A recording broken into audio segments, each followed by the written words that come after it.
Hello,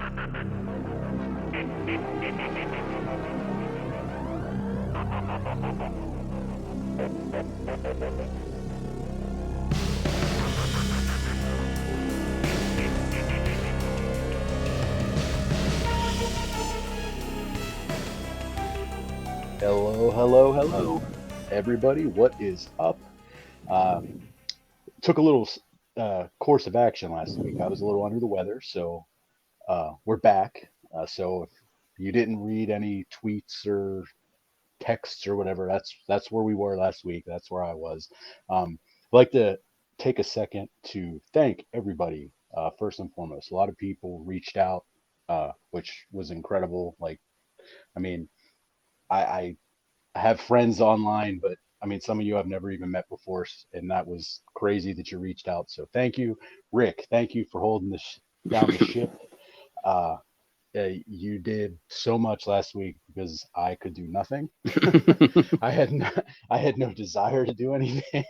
It was terrible. The flu sucks. If you have it, I sympathize because it's bad right now. But if you are sick, we'll get you through it. You can listen to about pro wrestling. So that's always fun. Yes. So Rick, how have you been? Good. I'm glad you're back. I'm glad you're doing well. Thank you. Not just because of your health, because your health matters, but also nobody really wants to hear me try to do a podcast by myself again. So again, it's also great. Good that you're back for that. Yes, thank you.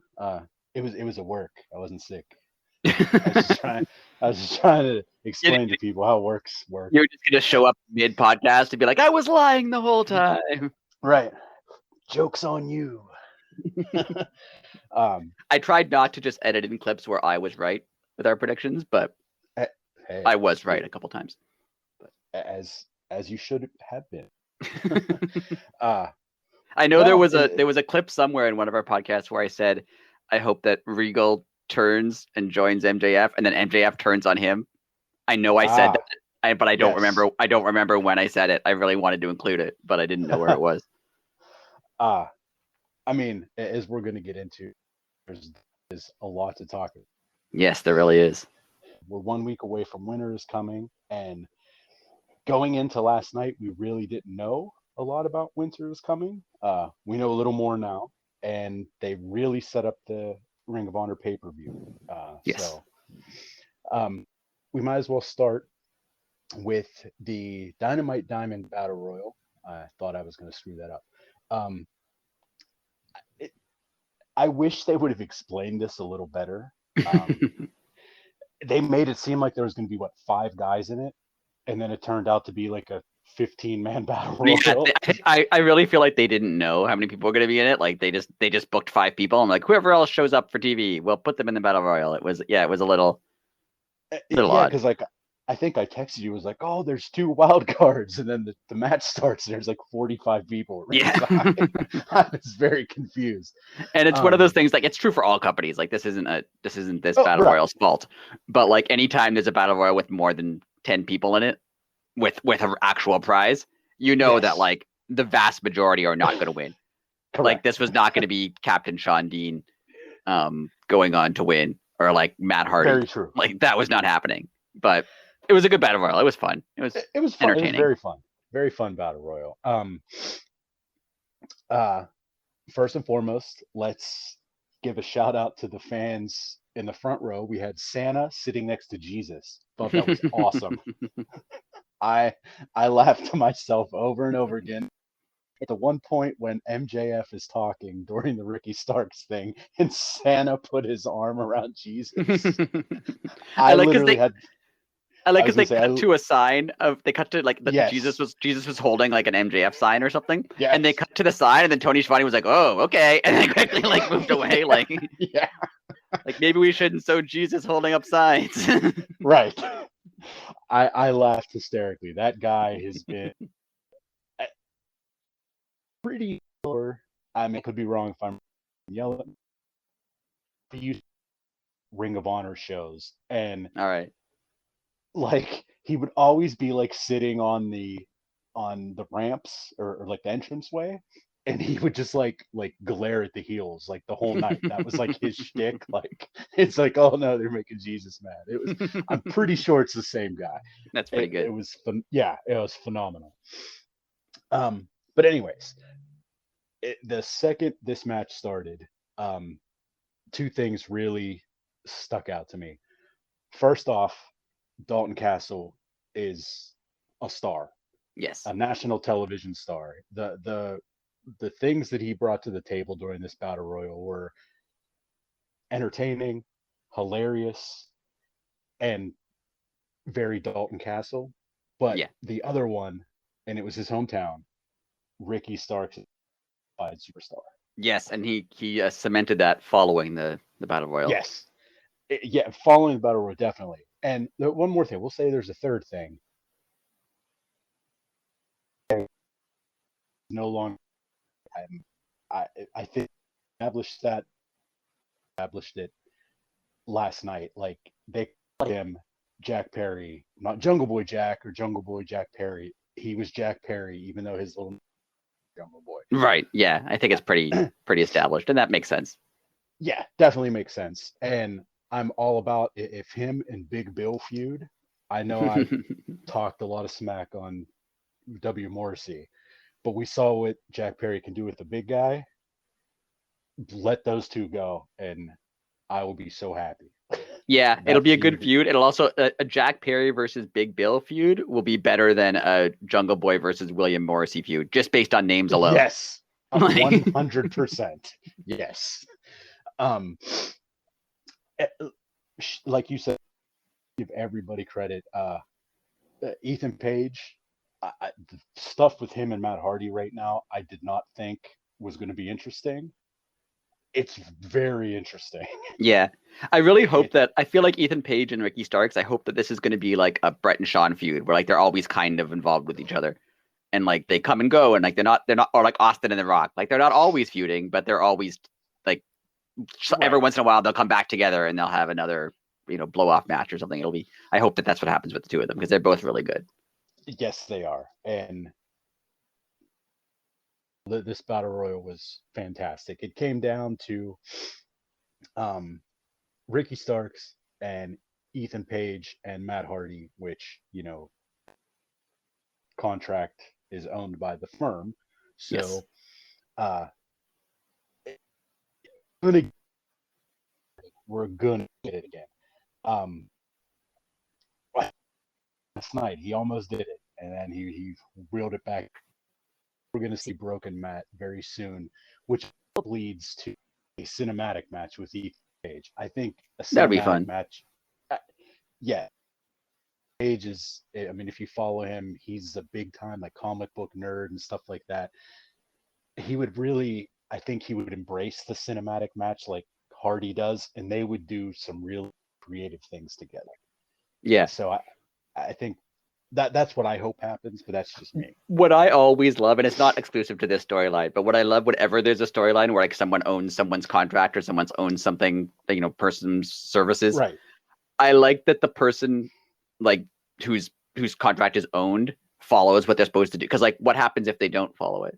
Right. Like if Matt Hardy was just like, I'm not listening to Ethan, what's he gonna do? Fire him? That's what he wants. Right. Yeah. Like, why would you Why would you listen? You could just not listen. And what's the downside? like what's gonna happen to you? And it's not exclusive to this story. It's happened a million times in wrestling. Oh yeah. But what's gonna happen if Matt Hardy just goes, I'm not following you? What's Ethan Page gonna do? Be like, fine, well, you're fired. Well, that's what I wanted. So mission accomplished. I got what I wanted. Yeah.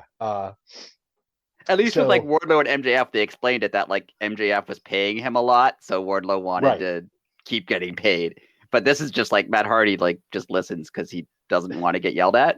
But hey, yeah, like we all know Matt Hardy is like a multi-millionaire, right? I mean, and we also know that Ethan Page really isn't paying him. Pretty sure Matt Hardy has more money than Ethan Page. So like... yes. Yes. But in the confines of wrestling, fun story. Fun story. Speaking of fun, we're going to go back to the Dalton Castle spot. When, who was it? They kept knocking him off and the boys kept catching him. Oh, Brian Cage. Brian Cage. I wanted that to happen like 15 more times. I was like, please just don't let it, because Brian Cage kept, it was almost like he was falling for it. I would love, I was like, don't do it again. Now that you mentioned it, I would love if they did it like through a commercial break. It just kept like he was knocking him off the ring before the break, and then they came back and he was still doing it. That would have been amazing. It would have been so hilarious. But yes, Dalton Castle was a star. That spot was funny to me. I really liked. I've seen a bunch of people online. Like obviously, like there's been a lot of ROH, and people don't necessarily like ROH on AEW TV. Like that's been a sticking point. Fine, but I've seen a lot of people online saying like, I don't want ROH on AEW shows except for Dalton Castle. He's fine. I like him. I want to see him on TV. Right. Well, I mean, he's going to be the backbone of Ring. I mean, he was the backbone of Ring of Honor. So I'm pretty sure he's going to be a staple of that show. Yeah, whatever they end up doing. It sounds like there's going to be a show or something, because Tony Khan said, oh, we'll talk about it more after the pay-per-view. So I feel like there's something coming up. I don't know if it's a streaming show or a whatever, but it sounds like there's something coming up. So I agree. And excuse me, I lost my train of thought. Oh, and I have a feeling what they're going to do, and this is just me, so another clip show, could be right, could be wrong. I think they are going to announce something, but I think they're really going to push this post-show press conference, because the show is so early. Like they stream those live like on YouTube, so I bet you we hear a lot on Friday of join us live at what, it'll be like 8 or 9 o'clock on the Saturday night. That makes sense. So if you're not getting the UFC pay-per-view, join us live for free, and you're going to get more surprises or like. Yeah, that makes sense. I literally was just thinking of that this afternoon. And it's not like anything exciting has ever happened at a post pay-per-view press conference before. It'd be the first time. Yeah, I mean, the last one they had, all someone did was eat a muffin. That's all that happened. It's not like anyone talked about that for 6 months. Right. I mean, geez. 4 months. But I don't know how long it's been. Time means nothing to me. But it's been about 6 months. Time's a blur. Wasn't it September? Oh yeah, September. It's only been 3. Yeah, I don't know. Yeah.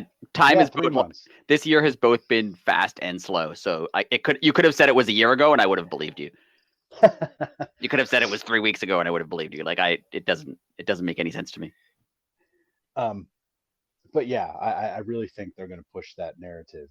That's cool, and I could see them announcing like a streaming show or so. Or, yes. Like Ian Riccaboni was on some podcast or something, saying that he thinks that the Honor Club streaming service is going to come back. So that could be what they announce. Like there's going to be a weekly show on the Honor Club service or something. That would be fun. That would be fun. And I mean, I really hope they would make an app so I could watch it on my Xbox. But yeah. Being, like, that's just me being like, complaining a little bit. But yeah. Whatever. But anyways, back to the Battle Royal.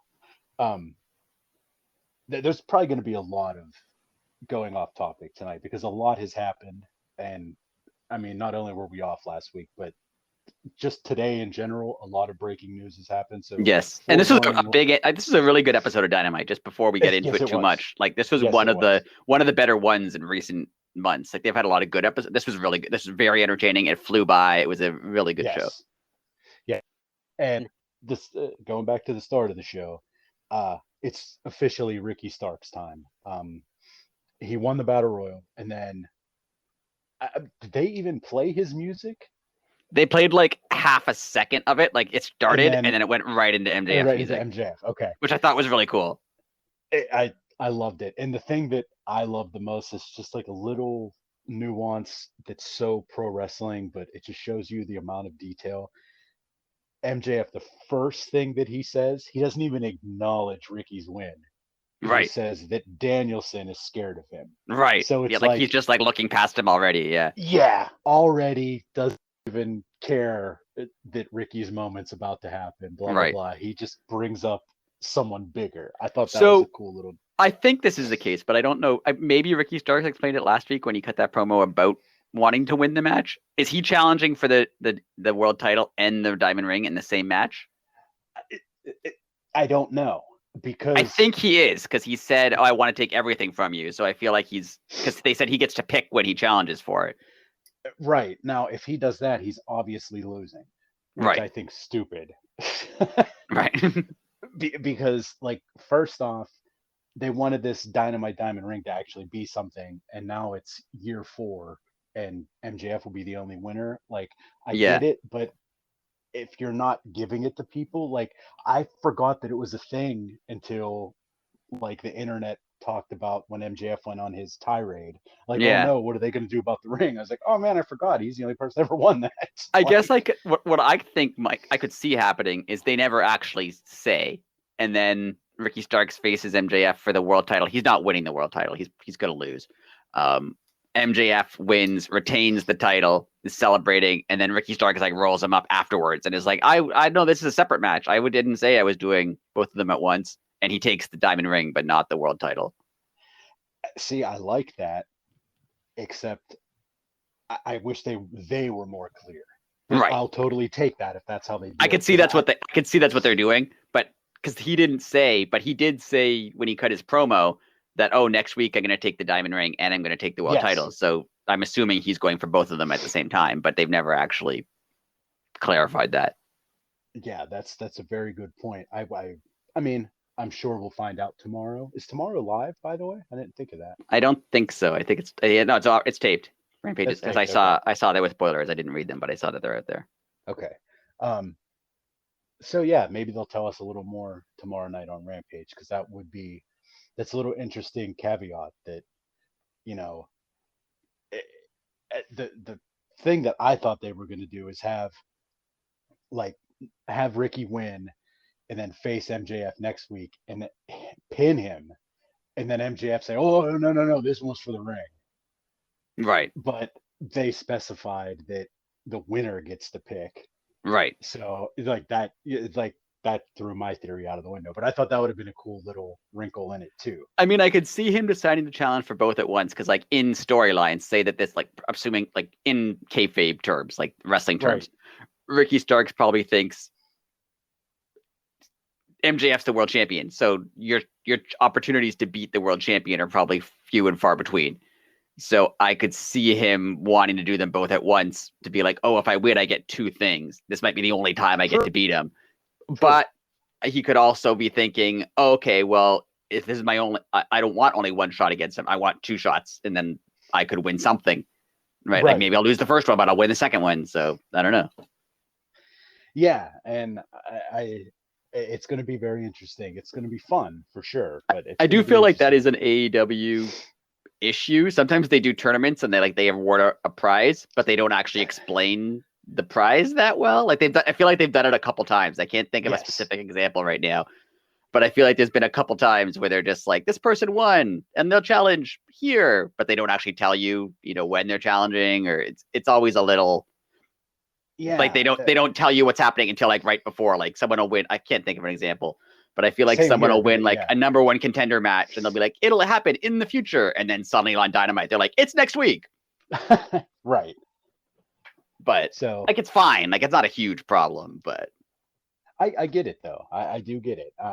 That is one thing that, I mean, everybody knows me on here. I don't give WWE a lot of credit, but that is one thing that WWE has always been good at. If there was a vacated title or a tournament or something, they would just straight up tell you, here's what it is, here's who's in it, and at SummerSlam, here's the finals or something. Right. And they've always explained stuff. In some cases too well. Like they'll explain it 5 times just to make sure you get it.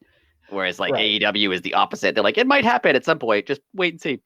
Like it is a little weird, not to go too much off topic, but it is a little weird that the Elite just came back and like they never explained like on TV like where they were or why they're back or anything. Like I know everyone knows because people read the internet, right? But it is a little odd that they just never explained it. But it's not, again, none of this is a huge deal, but they're little things. Yeah, agreed. And I mean, we do have to remember, like AEW is what, 3? Yeah, literally. So I mean, yeah, we just started year 4 here. So yeah, and not to take this too much off topic again, not that I already have, but It's all good. This is where I feel like I know Tony Khan, first of all, writes everything himself. Second of all, I know he likes to give the wrestlers leeway to kind of do their own stories and which is good. Like I like that he does that. Right. But they do kind of need, someone whose job it is to keep track of stuff. Like that's not Tony Khan, who can, when Tony Khan's writing the story, someone else can chime in and go, oh, but you said this before, or you've never explained this, or like I feel like they need another person. Like a script supervisor. Yeah, something like that. Yeah, that would be. Yeah, that'd be great. Who like in the Attitude Era when like Vince Russo wrote the show, but everyone always says like, oh, Vince McMahon was the final say. Like they need a thing like that. They need a guy who like he outlines the show. Tony Khan is the final say and comes up with the big overarching ideas, but maybe another person like make sure all the details are there. Yeah, I that would be great. I mean, especially considering like especially considering he like works a million jobs, Tony Khan. So I think he should have some help. Yeah, he's like the opposite. He's what you would think a billionaire would be like.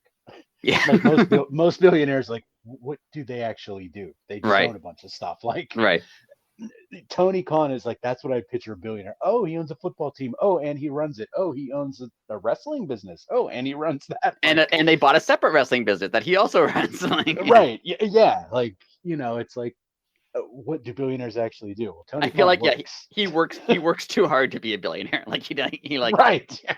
Yeah, dude should be making like 30 grand a year at the rate that he works. Right. I mean, that's a working billionaires. Like he should be sitting on a yacht somewhere and just like relaxing.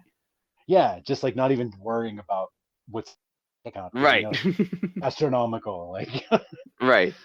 But anyways, we had a cool little promo, and this was such a WCW thing. Like you could tell, Tony Schiavone is in charge of some stuff production wise, because it was they announced the TNT title match coming up next, but then they gave you a promo on the TNT title match that was coming up, thinking that you were going to see it after the break. Right. Nope.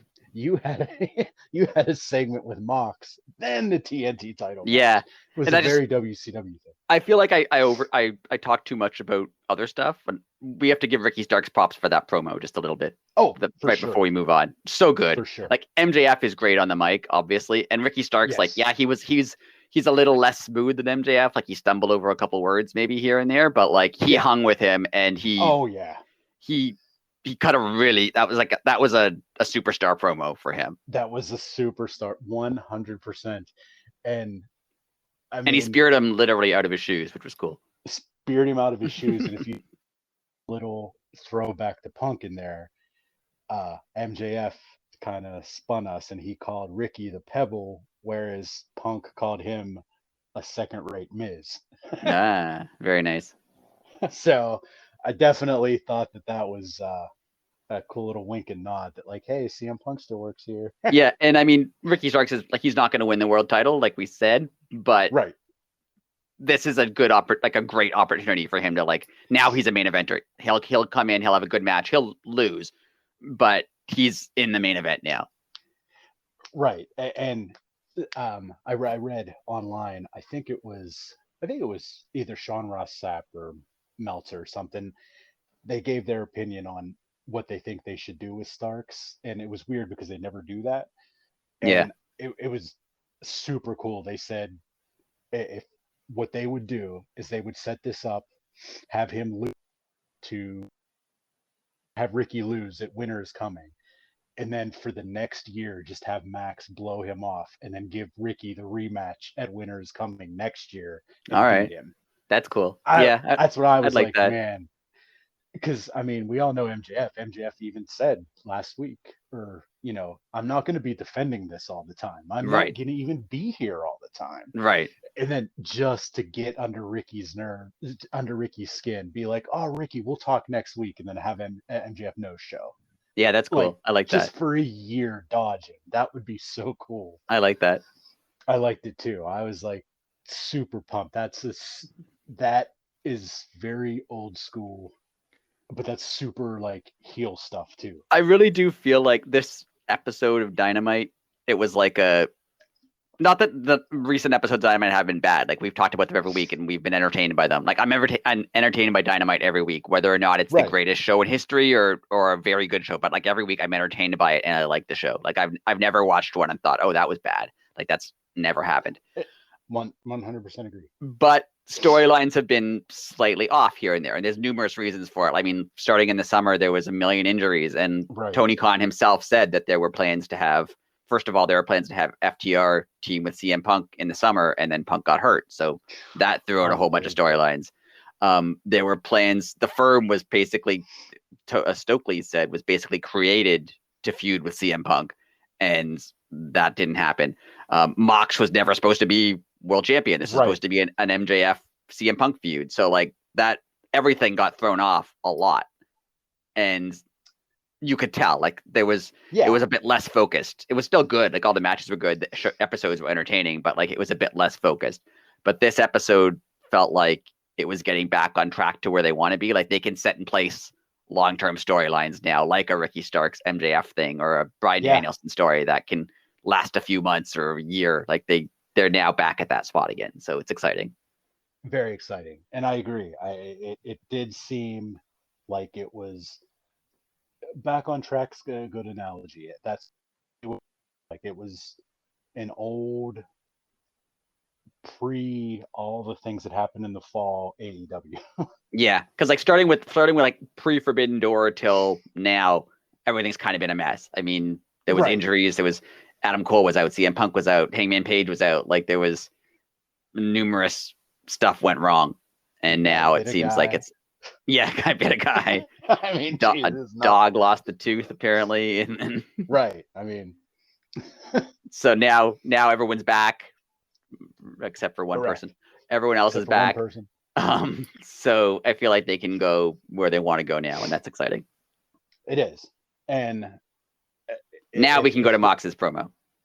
Well, I was just going to say, if this was a precursor, it is going to be amazing because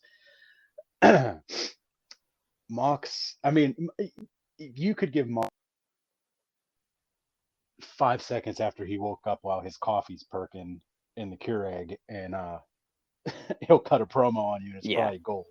I mean, but this promo was. It was almost like it was a real life what John Good or whatever, I think his name's Jonathan Good. That's like what he would have said. Right. Like it was a very personal what they always say was your personality amped up to 11. Well, it's exactly the promo that was. I mean, he even made the joke, well, we're not the Blackpool Microphone Club. I even wrote that down. It's hilarious. It's like, we like to fight, blah, blah, blah. And I loved it. It was just a good old-fashioned, promo. It's like, this is where I'll be, come get me. Or it was really good. I mean, he's my wrestler of the year. Is he yours? He has to be. I feel like he has to be. He's done it. He's done everything. Even though he missed part of the year, like he's done everything. Right. I did see, and I don't like to, talk about internet gossip very much, even though that's what we end up doing a lot. I think it was Meltzer or someone else on Meltzer's show who said like, oh, I wish they would have explained more. Oh, no, it wasn't Meltzer. It was someone else Meltzer was talking to. It was another like wrestling personality type person. I forget who it was. Saying that, oh, I wish they would have explained more why Hangman Page was coming after Jon Moxley. And I was like, yeah, that's blatantly obvious. There's some things that require explanation, but this was like, he got hurt in a match, so now he wants to fight him. That's it. Right? Someone was the person, whoever it was saying, oh, but wrestlers get hurt in matches all the time, and how do they in storyline explain that this was a real injury? And they don't have to. The match stopped because he couldn't continue. Right. And he didn't like that, so now he wants another match. That's it. Like that's not hard, right? Like, that's as clear cut as it gets. And Moxley and Adam Page don't have to explain anything other than that. We want to fight each other because we didn't get to finish the fight we had before. Right. So that's it. Like that's it, and then just fight more. Right. 100%. Now we have to address something from last. when I was sick that we forgot about.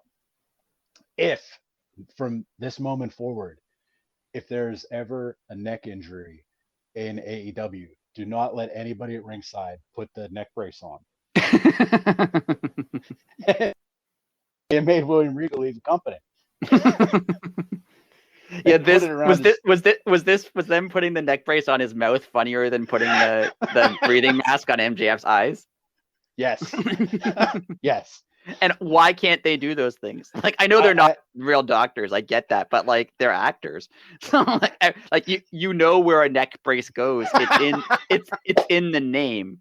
Right? Yeah. You're totally right.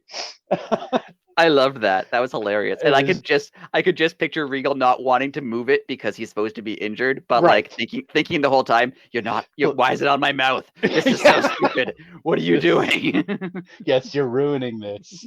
Like, I don't care if you rip my shirt. Like, get it where it needs to go. Yeah. Happening. My throat hurt so bad from coughing that day, and I was laughing and just coughing and crying because I was laughing so hard and coughing. Yeah, that was really good. Oh, that was hilarious. On to the TNT title match. What to say about Moxley? Nope, we're good. Okay, TNT title match: Samoa Joe versus Darby Allin. Darby Allin was basically a crash test dummy for about 12 minutes of this match. Yeah. It was a little over the top. Yeah, a couple things. Yeah, we always say this about Darby. Like, we get it, but come on, like, calm down. Like, it famously, after Mick Foley had that Hell in a Cell match with Undertaker, Vince McMahon apparently came to him and said, like, thank you for that, but don't ever do that again. Ever do it again, right. And this wasn't Darby falling off a cage through a table, but like, you don't need to do this every week. Like, he could have done half of that stuff and the story would have been the same. Exactly. Yeah. And it's Darby wanting it. Joe was probably like, are you sure? And he's like, no. Yeah. Throw me into the barricade 4 times. Do it. It's fine. Just grab me by the legs and swing me into the barricade. Yeah. And that'll be cool. Just do it. Use me as a battering ram. Yeah. And this is after I'm going to do a front flip between the middle rope and the top rope, and you're just going to step out of the way, and I'm going to hit the floor. Like, it's going to be after that. Now, do you think? I don't, but do you think that Darby getting basically beaten up for 10 minutes or however long this match was, and like, yeah, he had some offense, but not really. Does that make him look bad in your eyes, or no? No, I don't think so either. I wrote down at the end that was an amazing match, and it was just a really big guy destroying a really little guy. Yeah, and I think Darby's the kind of guy, like, not unlike Mick Foley, that like, it doesn't really matter if he loses. Like, obviously, people like wanted to see Mick Foley win. Like, when he won the title, it was a big deal. Right. But like, that match against Undertaker, he lost, and no one's sitting there going, "Oh, that made him look bad because he lost that match." Like, no one cares. Exactly. I think Darby's in that same league where like, he can lose just a bunch of time, and it doesn't really matter at this point. Like, as long as he's Darby Allin and he's flying off stuff and whatever, like, people don't really care if he loses. And I mean, and it doesn't really hurt him. Like, he's still over. And what I was just going to say too, like, he doesn't post a lot online, but like, when he does on his days off, he does not ever seem beat up. So he either really masks the pain, like, well, as in like, maybe he does yoga, or he's in like super good like mental head states, because I know he doesn't do any sort of drugs. Like, I don't even know if he takes like prescription drugs. Right. But like, I'll see him like on the internet, like on his property, like riding a dirt bike, and it'll be like the day after he just got beat up by Samoa Joe. Yeah. Like, I mean, it's like, he has to be in some sort of like super physical, like I said, like yoga or something, where his body just bounces back. Because I mean, it's a little concerning because he reminds me of two people, Mick Foley and Jeff Hardy, and and both of them, like Jeff Hardy has clearly obviously had his documented problems, which I'm sure were not caused by necessarily, but made worse by the way he wrestled. 100%. And Mick Foley has said that, like, yeah, he can't walk or remember. Like, he said one of the reasons he can't go back, he doesn't want to ever go back to wrestling because, like, if they gave him a promo, he can't remember like a promo anymore. Wow. Like, he doesn't have confidence in himself to remember what they told him he's supposed to do. So absurd. Like, yeah, so you don't like Darby Allin I'm a little concerned for him because, like, Jeff Hardy and Mick Foley, like, both did a lot of stuff, but, like, now look at them. Like, they're both not, like, 10 years ago, 20 years ago, they were fine, and Darby Allin's fine now, but, like, what's going to happen to him in 20 years? Right, and that's the thing. If he keeps this up, he is going to have to, like, he's going to have to find that line, and he's going to have to skirt that line. I'm trying to think of, like, a guy or girl who was, like, kind of hardcore and then kind of went the other way. Yeah, because you need to tone it down, or, like, pull out the big spots for, like, a big show, but not every match. I mean, I guess you could say, to a certain point, like, spot wise, I guess you could say Rey Mysterio. Like, yeah, that's true. Yeah, I mean, Rey still jumps off of things, but not like he used to. Right. So, I mean, Rey wasn't, like, extreme, but I mean, still, I wouldn't jump off of that stuff and land on a little. Right. Yeah. I mean, Kevin Nash didn't throw him into the side of a truck.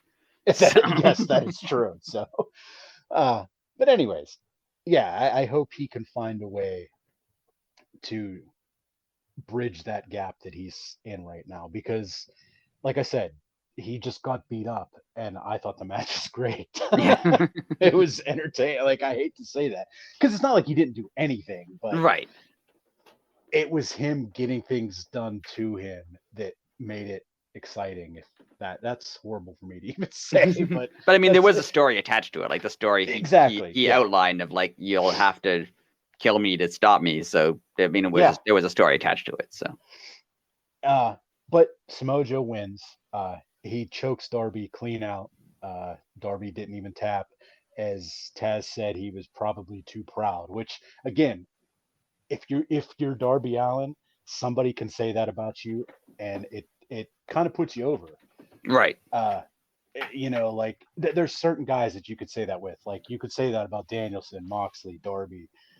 You can't say that about everybody, though. Right. Because then it diminishes, like, wow, if nobody taps out, well, okay, then your move's not that great. Like, it's just a chokehold at that point. Like, but it helps Darby for them to do that for him. But as I just said, I hope he tones it down just a little. Yeah, like, just a little. Just a little.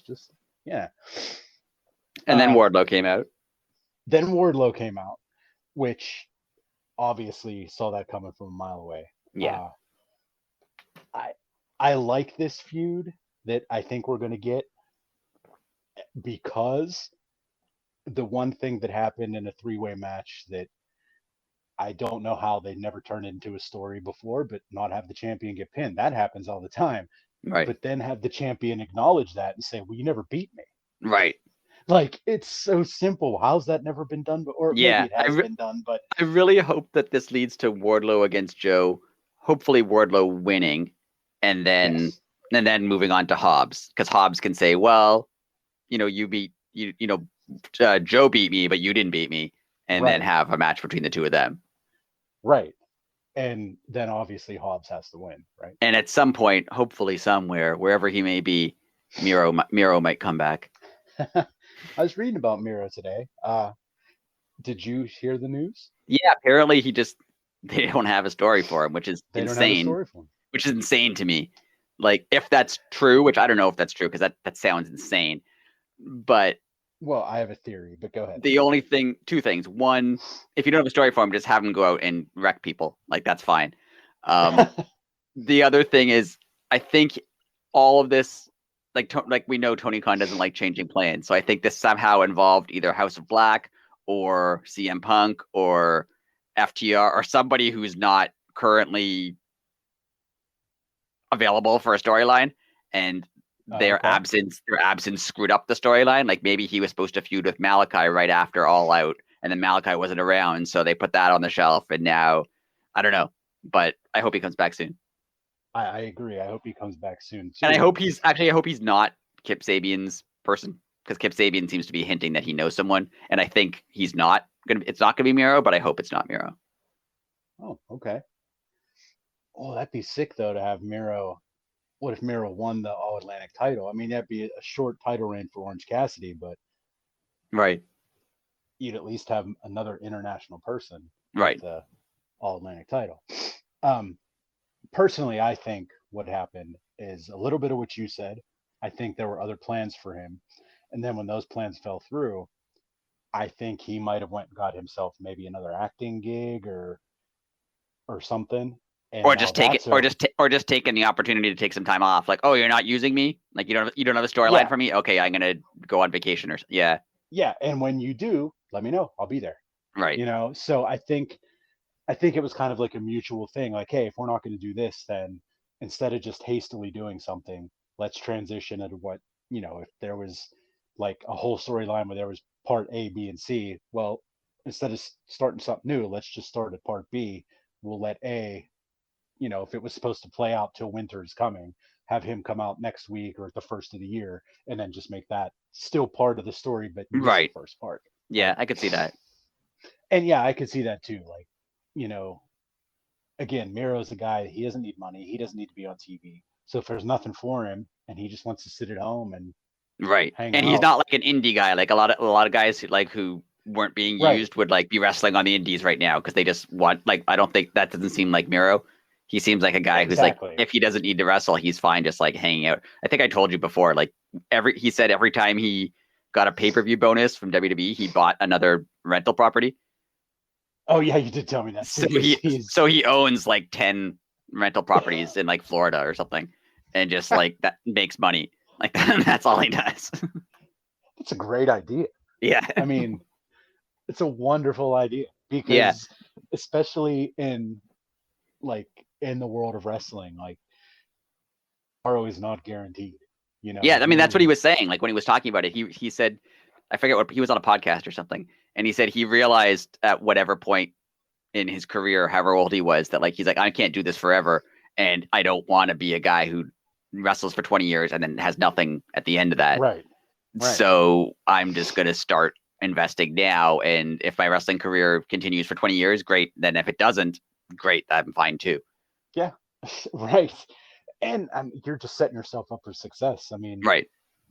If he can wrestle like on TV every week, if you can get a match a month out of him, that'd be sick. Yeah, he definitely seems like a guy who doesn't have to wrestle and who doesn't and is fine with not wrestling. Like his idea 100%. And this isn't an insult on Miro. Like I'm not trying to say anything wrong about him. No. But he doesn't seem like a guy whose like identity is wrapped up in like, I am the best wrestler who wrestles the most matches, like a Bryan Danielson. Like Bryan Danielson's like, he wants to be the guy who I wrestled everywhere in the world and wrestled every opponent. Like that's what he wants. I don't think Miro wants to do that, and that's not a knock against either of them. That's just their personalities. I think if Tony Khan said, "Hey Miro, we'll pay you the same amount. We only want you to wrestle twice," he'd be like, "Yeah, that's fine." Yeah. He's like, "Okay, where do I sign?" Cool. Right. And it's funny that you say that about Danielson. Like, Danielson was probably like one of the only people that didn't have a problem with the WWE schedule. Yeah, I know. He's like, wait, we're wrestling 6 nights a week? Great. Yeah. Wonderful. Yeah, apparently, like he liked it there. Like his it's now that you mentioned the schedule, he liked his time in WWE. He just wanted to do more wrestling, and I'm like, but didn't you wrestle 300 days a year? Right. Like, and you were like, no, I think I should have some more. I'm like, yeah, like, oh, sorry, buddy. You had not enough high school gyms. Days off. Not enough high school gyms to wrestle in. I need some of those. Yeah, like, and Danielson would take a match in a high school gym. I'm pretty sure he would. Yeah. Yeah, like if he knew the promoter, I'm sure he would do it. Yeah. Anyways, Tony Schiavone was back. This week was kind of like Tony Schiavone's week. Cal. A couple weeks ago, it was like it was Renee's week. It was kind of Schiavone's show. He was backstage with Orange Cassidy and Kip Sabian, which talk about a confusing moment. I was really excited because I thought Kip was going to challenge for the All Atlantic title, and then he just says no, he's going to pick Orange's opponent. Thought that was a little weird, but it kind of makes sense because Orange Cassidy had no idea what was happening either. Yeah. And he just said, "Is that for Friday, Tony?" And he said, "Yep." And went, okay. I really do. Great. I really do like his gimmick as champion, where he just like, you want a match? Okay, sure. Yeah, that's fine. Like, you want a match today? Okay. You want a match on Friday? All right. Like, he just like. Yeah, when he was like, Kip, what are you doing, dude? All you gotta do is ask. Yeah, I like that. Like he just doesn't care. He'll just have the match. Yeah. I like it. And it's gonna that's how he's gonna lose the belt. Like, right. It's gonna he's gonna walk into, I don't know, just say Mira's dressing room or something. Be like, oh, sorry, man, wrong room. What are you doing in here? We're gonna fight. Oh, okay, I'll see you in a bit. And then it would just. Yeah, or accept a challenge from 3 different guys for the same day and not realize that he did. Yeah. Oh, that would be amazing. I really like that this is a good kind of a pivot for his slacker character. Like, it's still him not caring, but now he's wrestling a whole bunch. He just doesn't care. It's not like he's not. Before, his gimmick was kind of like, I'm not going to try while wrestling. Right. And now his gimmick is like, oh, I'll try while wrestling. I just don't care who I'm wrestling. Like, it means nothing to me. Correct. So, I like that. I love it. I really hope someone, I forget who it was. It was someone on Twitter. Again, didn't write it down. I apologize. If you're a fan of the show, I apologize. Someone said something like they should just have him, how they'll have local indie guys at AEW. Yeah. Just have him walk up to somebody that literally, me and you, nobody knows who it is, and be like, oh, is that, you're my opponent for tonight? All right, cool. See you in a little bit. And it'd be then the camera pans over to the board, and it says Orange Cassidy versus Hangman Page or something. And this indie guy's like, wait a minute, what? It's just Orange doesn't even know who works for him. That would be good. Or he goes to catering and there's just a staff member there and he's like, oh, you want a match? And this guy's like, I work in accounting. Yeah. It's like, you can still have a match. I don't care. Yeah, you want a match? Unreal. Moving right along. Surprise match of the night, in my opinion here.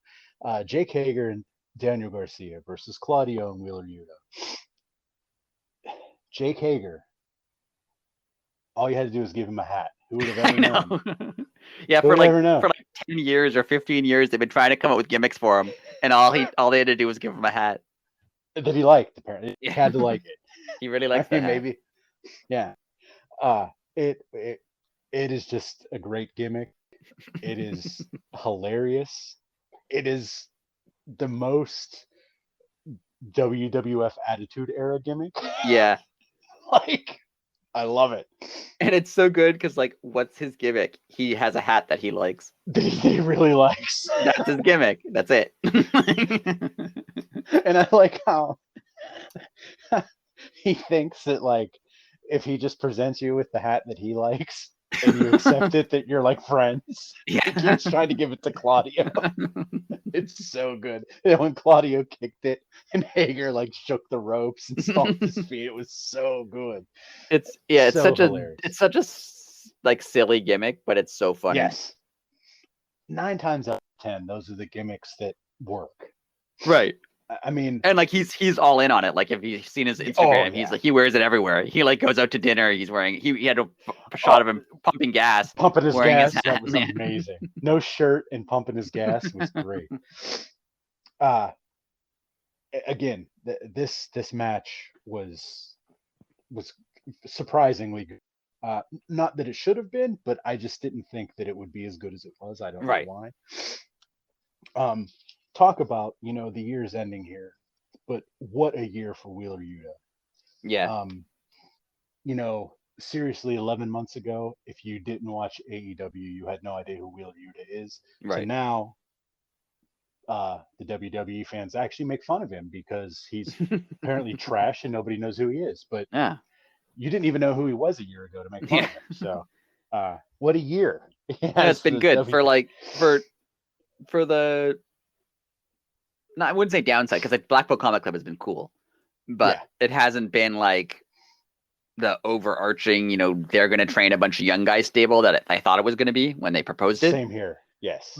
But they've done a really good job with Wheeler Yuta. Like they've clearly he's clearly not at like the Mox Claudio Danielson level, but like he's clearly pushed up way more than he would have been without any of this happening. So that's good. And a lot of people, I mean, the feud with him and Garcia that this year has been phenomenal on so many different levels. I mean, they're going to wrestle again. Go ahead. Yeah, like the JAS BCC thing has gone on for a really, really long time. Probably longer than it should have. But the Garcia Wheeler Yuta stuff has been good. Yeah, and like I said, they're going to wrestle at the Ring of Honor pay-per-view for the Pure title, and I mean it's going to be a classic. If you like collegiate style wrestling, I mean you add some drop kicks in. That's basically what Pure Rules is. Right. But I mean it's going to be a good match. So we're not going to do like a ROH preview thing, but what do you think happens with Claudio? Does he lose and join the JAS? I was thinking of this during the show. I mean, he almost has to, because Jericho has to be, unless the deal's already signed and it's going to be service. Why you would take that off Jericho and then say, hey, we're going to be on, I don't know, TNT or whatever. I don't know. Yeah. And I feel like if Jericho's whole thing is I'm going to beat all the ROH, like he's like, it's weird to just have an end. Like, oh, the guy who I won it from is just going to win it back. Right. Yeah. Like that's the end of the storyline. That would be weird. And he at least has to face everybody, right? Which he has to face Punk. Come on.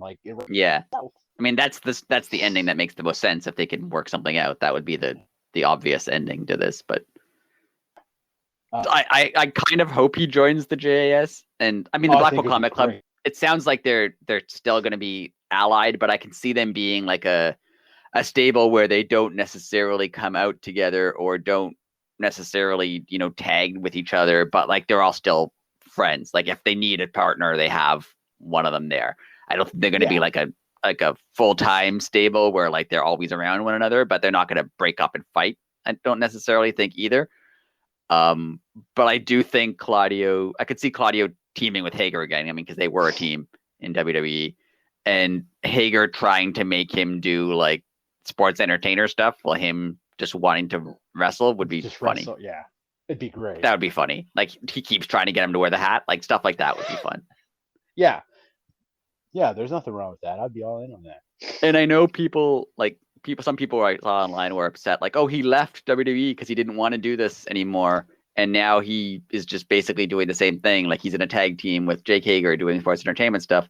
And that's true. But I think part of the reason he left WWE was not that he didn't want to be a sports entertainment type guy. And not that he necessarily thought, oh, if I go to AEW, I'm going to be their top star. I don't think he assumed that either. I just thought like he just wanted to do something different. Like sometimes you just want to move on. Like he's done a lot in WWE. He probably couldn't think of what else he was going to do there. And not even a knock on WWE. Like he probably wasn't going to be WWE champion. He's probably not going to be AEW champion. Like that's also probably not going to happen. But maybe he just figured I've wrestled everybody there and I've done everything I can there. And why not do something different? Yeah. I mean, that's the thing that some of these fans don't understand, why having multiple promotions is a good thing. Yes, there is going to be that time when an AEW talent goes to WWE and not someone like Cody, like Ricky Starks, MJF. Yeah, like you could lose a Ricky Starks or an Ethan Page or something like that could happen. And it's going to. Eventually that is going to happen. I mean, unless AEW folds tomorrow, but that's not going to happen either. So, honestly, do you want MJF 20 years from now to still be in in AEW, no, because then it turns into Ric Flair. Like, yes, Ric Flair is a 17-time champion. But I mean, even Ric Flair went to WWF at his peak, like in the 90s, like early 90s, he went to WWF. Like he moved too. Like right. And the number of people who, when there was more than one company, who stayed with what, like, isn't it just Shawn Michaels and The Undertaker and Sting? Like that's basically it. Basically it, yeah. Like Sting eventually went to WWF, but after there was no other option. Like he well, once Vince found out who he was, he was okay with him then. Like everybody else. And like Undertaker wrestled in WCW as at the beginning, but like once he became a star, he never left. Right. But like everybody else, I mean, like even went to multiple companies. Like The Rock. Okay, The Rock didn't, but everybody else did. Yeah, okay, The Rock didn't. Cena didn't. Well, Cena was there was no options when Cena was at his peak. Like where was he going to? I guess TNA, but like where was he really going to go? Yeah, they couldn't have afforded Cena's wrestling boots. God only knows what he was making, but it was a lot. So, but since like the 90s and earlier, like Hogan, Savage, Ric Flair, all of them went. Everybody. So of course people are going to move. That's ridiculous to think that they won't. That's nuts. Like what an impressive stat. Like as awful as some of those people that you just named are in real life. Like we all know Shawn's not the greatest person, but him, The Undertaker, and Flair. Is that all? Those three? Well, Sting, yeah. Yeah. Oh no, not Flair. Not Flair, Sting. Yeah. So and I guess technically The Rock, but The Rock he got big in 97. By 2000, WCW was gone. So like he didn't have too many opportunities to go anywhere else. Yeah, I mean whereas like Shawn Michaels could have in the 90s, he could have left. Yeah. And well, I mean, look what Razor and Diesel did. I mean, they basically went and told everybody it kind of sucks down here, but they pays 10 times more of what you're making. I'm pretty sure Kevin Nash has said that. Yeah. I think it was in the NWO like DVD that WWE released 5-10 years ago, whatever it was. Like I literally think he was like, yeah, we went down there and we were like, oh, this sucks. And we called everybody and we're like, I mean, if you want the money, come, but compared to what you're doing up there, like that's professional. Down here is like a cluster. Right. And that's kind of funny. Anyways. But yes, that is definitely going to happen. An AEW person is going to go to WWE, and that's a good thing, because it opens new doors, and like a lot of it does come down to like personal preference. Like someone like Miro, like you could say when he was in WWE, he wrestled more, like he was on TV more, he did more stuff, right? But maybe he doesn't want that. Like maybe he's happy doing not wrestling as much, like. Or whereas someone like Cody, who was on AEW all the time, he wanted to win the WWE title. That's something he always wanted to do. Right. So, like that's fine. Like whatever your personal preference can be. Like maybe Claudio Cesaro had no problem in WWE, but he'd just been there a long time and like he wanted to do something different. So that's what he's doing. Yeah, and I mean that's what Danielson said essentially. Like he liked it there. Vince McMahon was nice to him. He never had any problems with anybody, but he wanted to do something different. And I mean, look what we said. Like with Claudio, like his first night there, he cut a promo, and we were like, "Huh, didn't know he could talk." Right? Like, maybe he just wants to do something else. Yeah. Yeah, and maybe like obviously WWE has like weird rules and all that stuff, but they saw something in him that. Okay, maybe the dude doesn't like scripted promos. Right. Maybe that's why you thought he sucked. Maybe he can't do your promo, but if you just say, hey, go kill 90 seconds before the commercial and hand him a mic, he could do that. Right. So, but anyways, back to the Daniel Garcia, Jake Hager, Claudio Will Yuta match. Yeah, there are going to be a lot of tangents. There's been a lot going on. A lot going on, and we didn't get to talk last week, and deal with it, people. You only had like a 35-minute podcast last week, so if this one's longer, they balance out. Correct. We're almost done. We only got a page and a half to go. We got this. Where were we? Anyways, I'm going to say this right off the bat. Claudio, Jake Hager, if they put them together, the blow off that we're going to get, because them two in this match literally beat the living heck out of each Yeah. other. And I loved every second of it. Like the if you put them in an unwanted tag, or if Jericho wins and Claudio has to go into the JAS and then he just refuses to do it all. So there's always constant tension, and you just have him and Hager go all out, give them like an Iron Man match. And the winner of that, that'd be beautiful. Yeah, that'd be cool. Yeah, and like that would be his, like, if he can beat Jake Hager in whatever match, that he's free, then he can leave, and even make it like maybe even a pure rules match or something, like something where it's like it's even stacked against, right, and then he overcomes. But I would love to see that, because at the end of this match to get Claudio to put Hager in the giant swing. The only spot they missed on that is they should have had Hager have the hat on. Yeah, I thought that. Yeah. Yeah, like the hat should have, and then him reach for it every time it came back around, just to make sure he still had the hat. Yeah. Yeah, it would have just been great. But, and I think this is a little bit of a foreshadow of why Claudio is going to lose. Claudio got the clean pin, and then we got a little another in-ring with the rest of the BCC and Tony Schiavone. Yes. And they explained, nice. I like that they explained that Danielson was with Regal. Yes, thought that was really cool. And then I liked the little pre-recorded, I'm never gonna need this, but if I do, Tony, make sure you I did like that. This. I have thoughts about this, but I liked that. I thought that was very cool. But it was a long little video. That's pot calling the kettle black. It was around about 4 or 5 minutes of Regal explaining why he's leaving. So, yeah.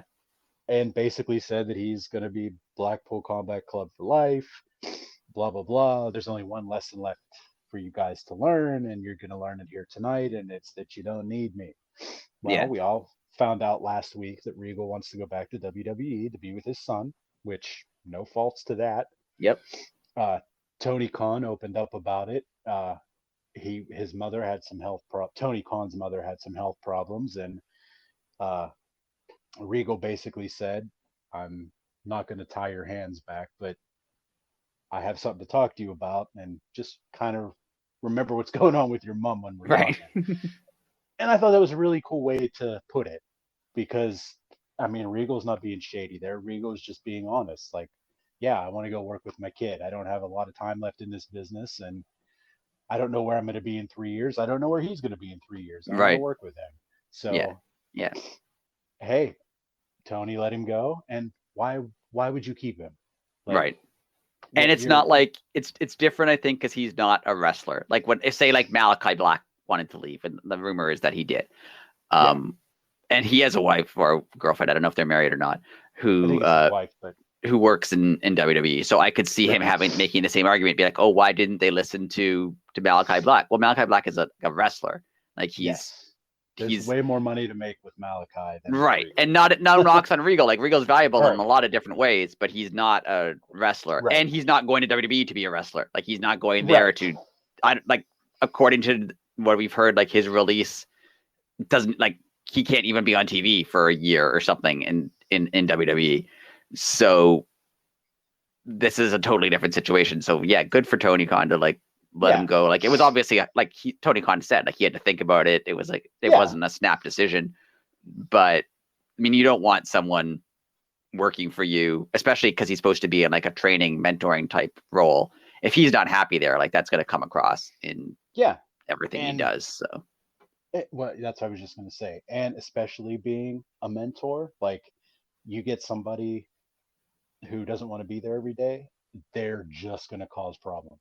Right. Like, they're either going to put it in this talent's ear that this isn't where you want to be. You want to be up north, or you want to be in the NWA, or you want to go back to the Indies. Like, Yeah. They could just screw with me. Like, I hate to say that, but that's the wrestling business. Like, and like he is friends with Triple H, like that's known, like obviously.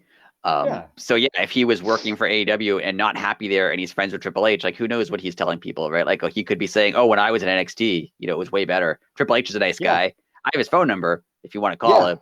And then like, so I mean, it's the wrestling business is the shadiest business other than something it's the shadiest legal business there is. Because you're a self-promoter, so if you're not happy, why would you force yourself, or why would you be forced to keep somebody? Right. AKA Mustafa Ali, I'm sorry if you're listening. We feel your pain. So I have thoughts on this Regal thing. Did you want to say anything about it first? No, go. I want to hear your thoughts. All right. That's exactly what I was going to say.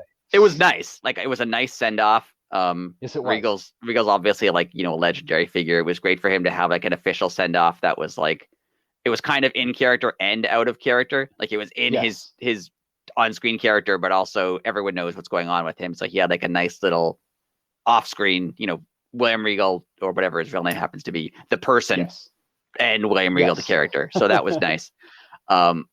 It's also nice that it cleared up any loose ends with him in AEW. Like, they know he's gone. Like, this isn't like a whether or not he's coming back, or his explanation was a little meh for me.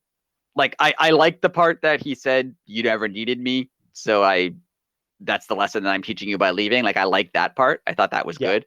It was his explanation of, "Oh, MJF has always said he wanted the title, so I gave him the title so that he could be the target." Like, that was a little, I don't know. It's a little weird it's a little weird to turn on your friend to like teach someone else a lesson. Like, that was a little weird. Yeah. And like it's fine. Like, this isn't a huge deal, but it just, especially because MJF last week said that the email said like, "Oh, you have to, attack Moxley and scar him so that he can, you can be better than him." And then I get that was Regal, potentially leading on MJF. But for Regal to then be like, "Oh, I just wanted him to win the title so that he can see that he's not good enough to hold the title." Like, it was a little, it was weird. It's fine. I would have preferred it and I know why they did it the way they did, because they wanted to give Regal like a proper send off and a kind of a face send off. Like, he's redeeming himself here he's not an awful person. But I get that they wanted to do that, but I would have preferred it if they left it at like, he's an evil villain who saw another evil villain who he wanted to side with, but MJF is more evil, so he turned on him, and leave it at that. Or like, that does make a lot of sense. And another thing, it felt a bit Poochie to me, if that makes any sense. Poochie from The Simpsons. Yeah. It felt a little bit like that. Like, the person playing the character needed to leave, so they just cut into the middle of the storyline and was like, "William Regal's returned to his home planet," and just like took him out. Like, it's a little weird that they're just like, out of nowhere, they're just like, "Oh yeah, that whole storyline we put up, he's gone now, bye," and just like, and I get why. Like, I get he's leaving, and I understand all that. And I think Regal probably wanted it to go this way, and they wanted to do something nice for him as he's leaving. They didn't want his like last on-screen thing to be a badly applied neck brace, and I think that's why they did it. And I think he wanted to put over both MJF as like the future guy and the BCC on his way. Like, I could see him wanting to do that, like say nice things about the BCC on the way out. Everyone says nice things about him to show that like they're all leaving amicably. Like, I think it was a nice moment. I think they all wanted to do that. So definitely. That makes a lot of sense. It just seems like they're sending him to his home planet, and hopefully he doesn't die on the way to his home planet. R.I.P. Poochie. But other than that, like, I get why they did it, and it was nice. Like, for someone who knows all about, why he's leaving and where he's going, and like it works. It makes a lot of sense. Very classy, like you said. It's a good send off to a good character. They're all leaving on good terms. But his explanation was a little odd. But I thought the internet said he thought Tony Khan was a clown. Right. And no one respected him or believed him or listened to him. Yeah.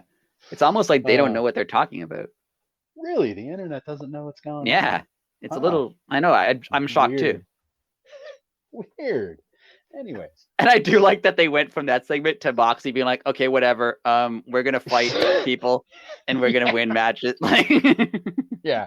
I was like, Mox could have gave.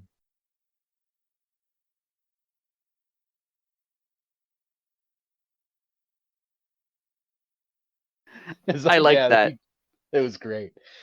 And then I even wrote down, Mox.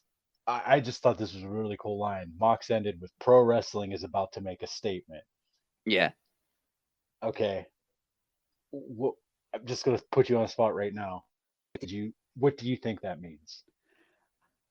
That's took definitely foreshadowing. Yeah, I took it as him kind of going off on his own and just like having his own kind of like really aggressive, really wrestling, like just fighting everybody. That's what I thought he was gonna do. See, I took that as AEW is about to go to the next level. Okay, that makes sense. Yeah, I took that as this is where we're at as a company, and we're a pro wrestling company, and y'all been doubting us, and we've all done nothing but prove you wrong. Well, we're gonna prove you wrong. Yeah, again. Mox is clearly he's not an EVP, he's not a management, but he kind of is, at least on screen. He's kind of like the voice of AEW. Like when Punk and all that stuff happened, they sent Moxley out to like kind of, oh, it's gonna be fine, right? Like, he's kind of like the voice of not management, but he's like the voice of like AEW like fans, sort voice. of like he's yeah, definitely the fans. Good call.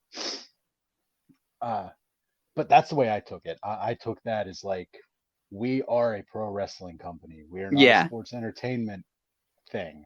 And it did seem a bit like, oh, we like Regal, but we're fine. Like, this is fine. Yeah. Like, we're not. This isn't like devastating for anybody here. And kudos to everybody for handling it nicely. Absolutely. Regal tweeted. I don't know. He tweeted today like a farewell to the BCC. So for all the rumors that like he didn't enjoy his time there, they didn't enjoy having him there, like that, none of that seems true. He's handled this really well. And the other rumor I saw, that like, oh, maybe he on his way out or on his way to WWE, he's going to tell Triple H, oh, these guys I saw were really good. Like maybe he will. Like that's wrestling. 100%. Yeah, like 100%. So if he's going to do that. So if he goes to Triple H, he's like, oh, you should try to sign that Daniel Garcia guy. Like that's wrestling. Like that's always been the case. Do you think like when Bret Hart went to WCW, that Eric Bischoff didn't know anyone who knew Bret Hart? Like obviously, right? Like, right. Obviously, when Kevin Nash and Scott Hall were there, I'm sure they probably said, hey, if Shawn Michaels' contract runs out, he's try to sign him. Like I'm sure that happened, and like that's wrestling. So yeah, like, and that's not even just wrestling. That's life. Like if you quit your job and got a new job at a new company, and then your company needs to hire someone, you're like, hey, my friend works over there, hire that guy. Yeah. Right. Like, we worked together for 10 years. Great guy. I'll vouch for him. Right? Yeah. Like that's just life. So he's not like a mole. That's just life. So yeah. It's fun. It's interesting. And I'm just excited. Like the past, like, well, wait, I'm not going back to me being sick again, but I mean, I wasn't all around about it last week, but the past few weeks have been so fun because literally we have no idea what's going to happen. Yeah.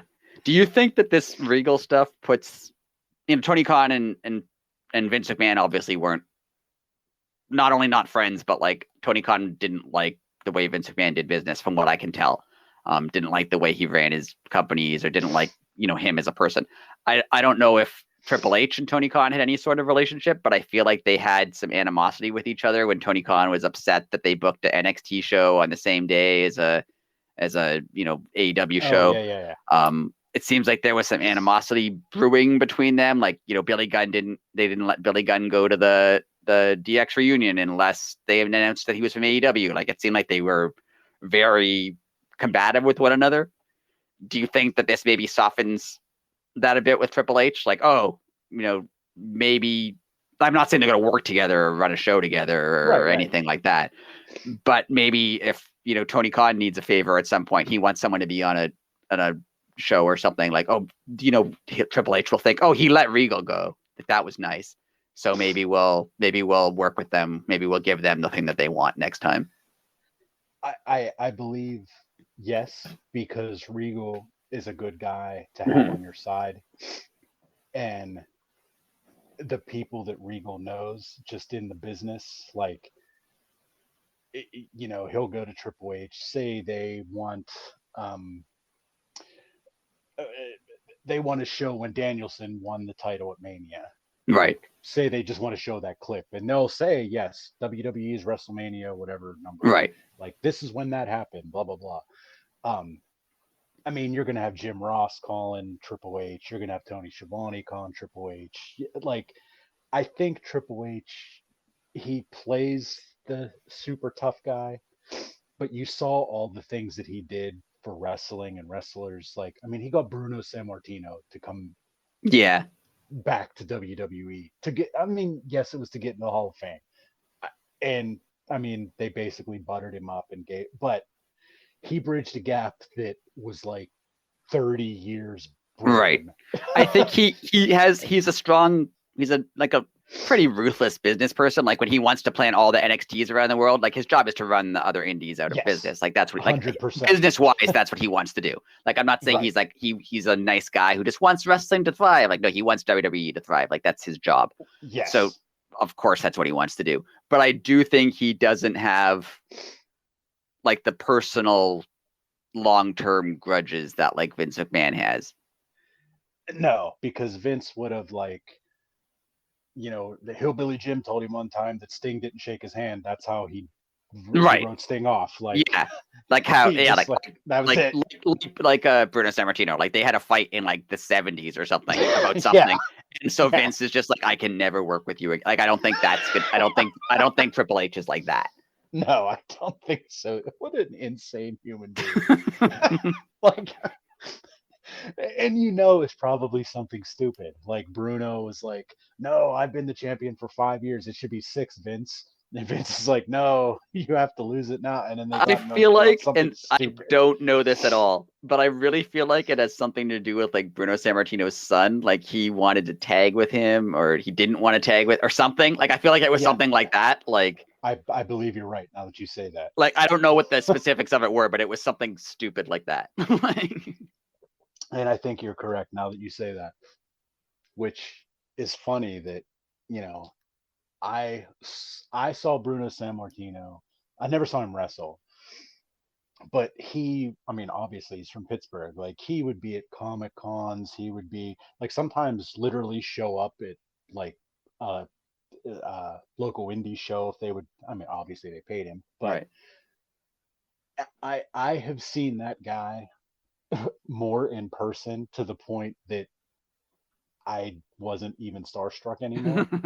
Like, oh, cool, Bruno's here tonight. Like, I wouldn't talk to him or anything, but like there was a period from like 97 to about 03 that if you were going to an indie show in Pittsburgh, there was a good chance, especially if it was run by the NWA. Yeah. I don't know why. If the NWA, I think it's called the NWA East here, if I'm not mistaken. If I'm wrong, NWA affiliate in Pittsburgh, I apologize. But like there was a time period where he was like at every show, which he lived here, so it was probably in his backyard anyway, but it would always be like something real funny. Like there'd be like the intermission, they'd pull him out of the crowd and make him talk. Right. And it was like the guy just wanted to watch pro wrestling. Like he had to get up and like give a 2-minute speech. That's funny.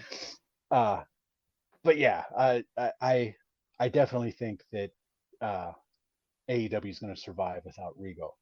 Yeah, of course. Like Regal was a valuable guy to have around. Like I'm not trying to discount Regal's being a valuable person to have around the ring, but they have a lot of legends, and I feel like it's not like he's like, I made the Poochie jokes, but it's not like he's on another planet.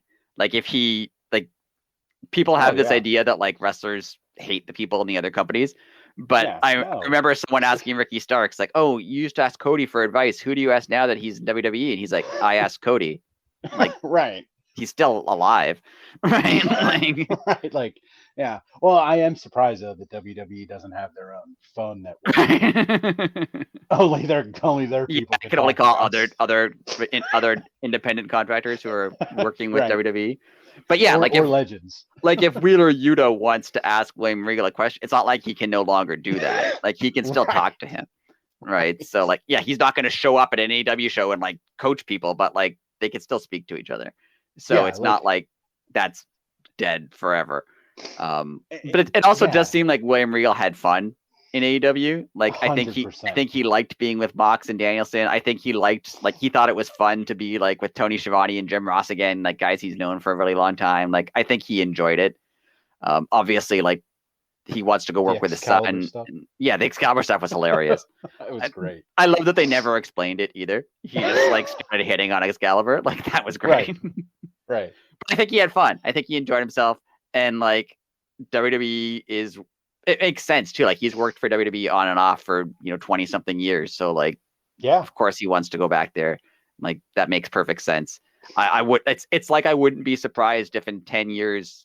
If AEW is still around and everything's the way it is now, like I could see Cody coming back to just be like, oh, I wanted to go to WWE to see what I could do there, but like I helped start this company, so this is where I feel comfortable. Like Bret Hart wanted to go back to WWE, like that's where he spent a lot of his life, so it makes sense. I mean, it makes perfect sense why he'd want to do that. And it's not a shot at AEW. It's not like, oh, I didn't enjoy myself there, or they're not a good company. It's just that's where he's.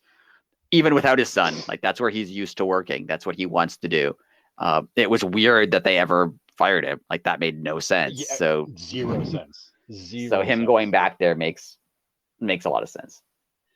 The only thing about this whole thing that I really hope we get one day, and this is just me for my own personal satisfaction, I hope we get to see the Hitman actually in AEW.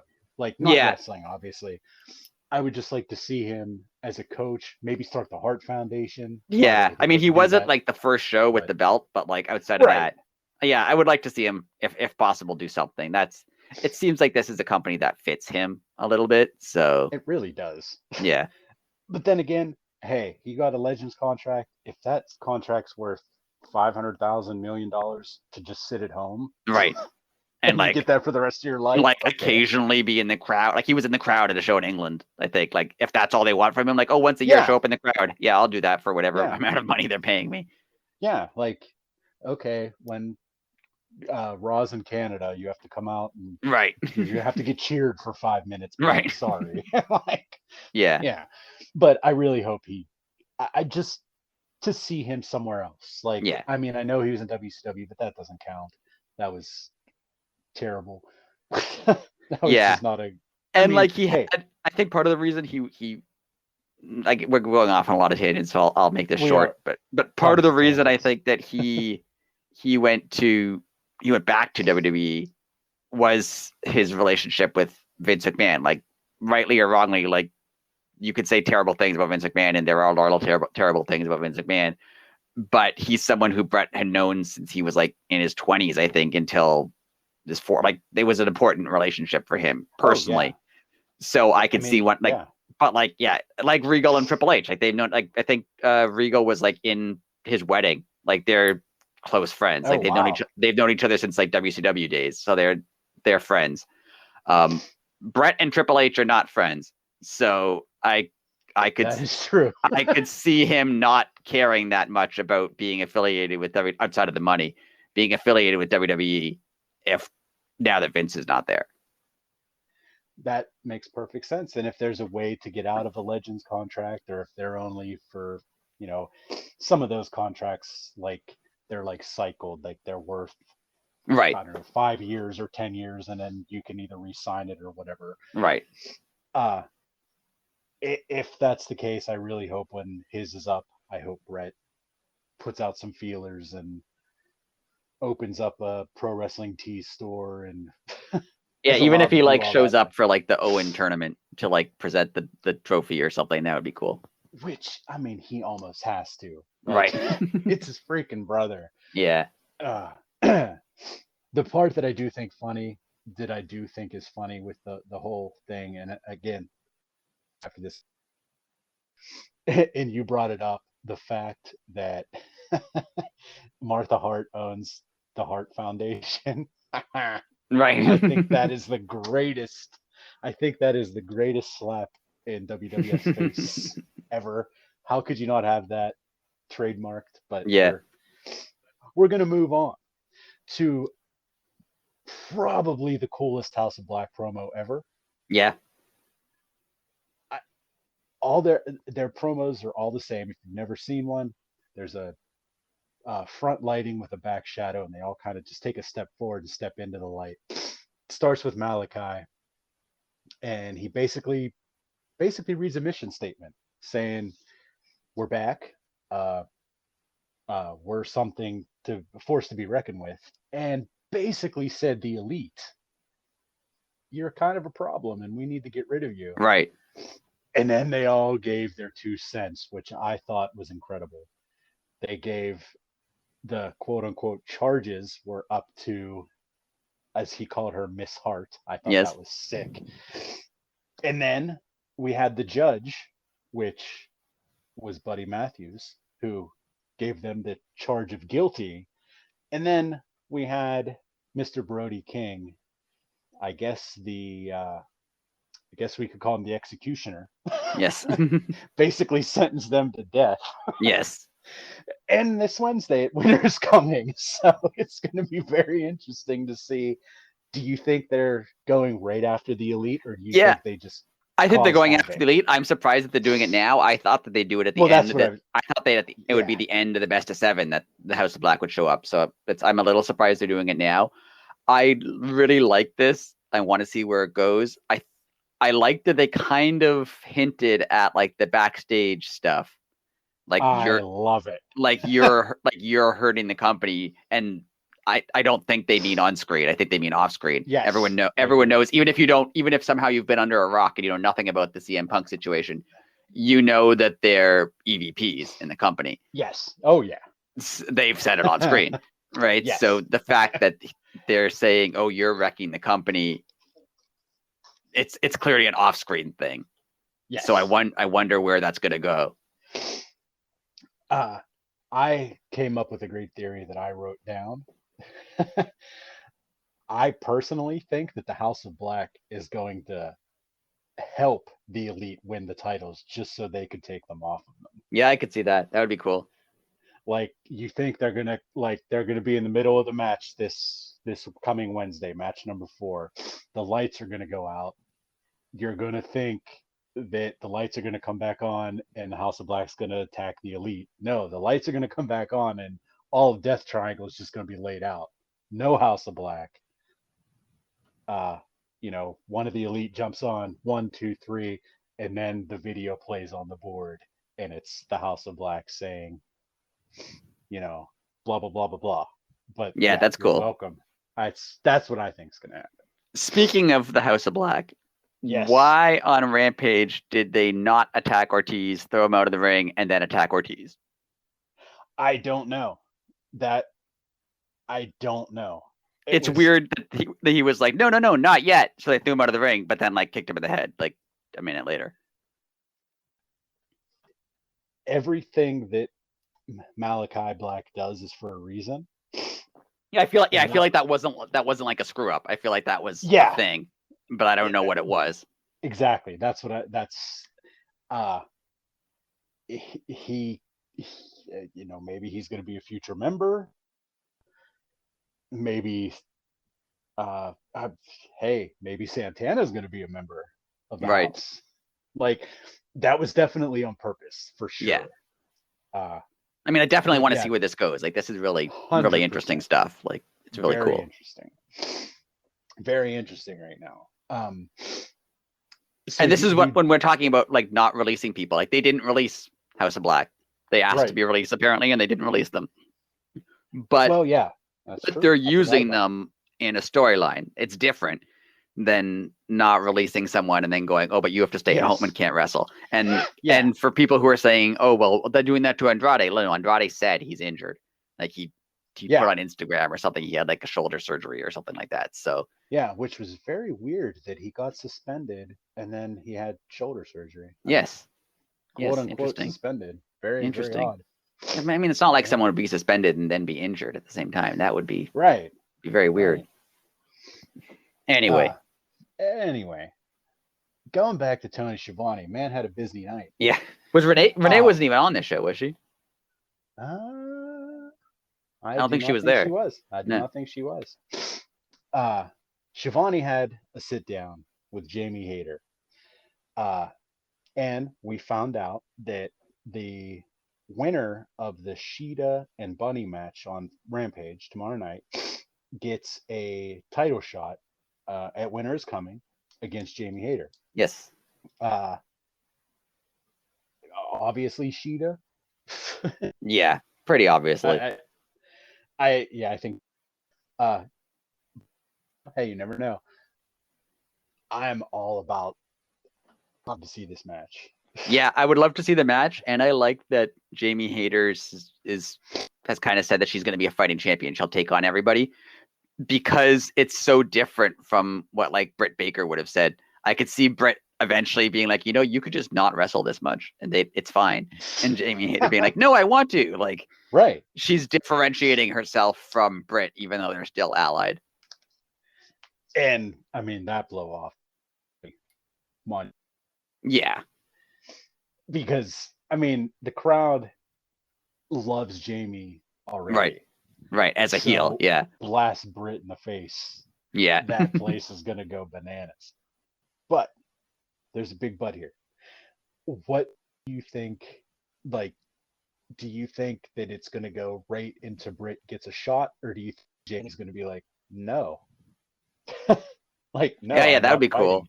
Yeah, that would be cool. Like, why? Why should I? It would also be really cool if she was a fighting champion and like faced everybody, and then Brett's like, okay, well, face me, and she's like, no, not you. Yeah. Oh, I'm gonna face Penelope Ford instead, or someone. Just like pick somebody else. Yeah, that'd be cool. Wonderful. Or give it to Rebel. Give her a title match. Yeah, give it to Rebel. Let's go. Moving right along. We can't go off on a Rebel tangent. No. We had a trios match, the 6-woman, with Jade and the Baddies versus Kiera Hogan, Madison Rayne, and Sky Blue. Yes. Jade, and this is where we're going to go off on a tangent now. Yes. Taz called. First, I just want to point out that we had a Sky Blue and a Red Velvet.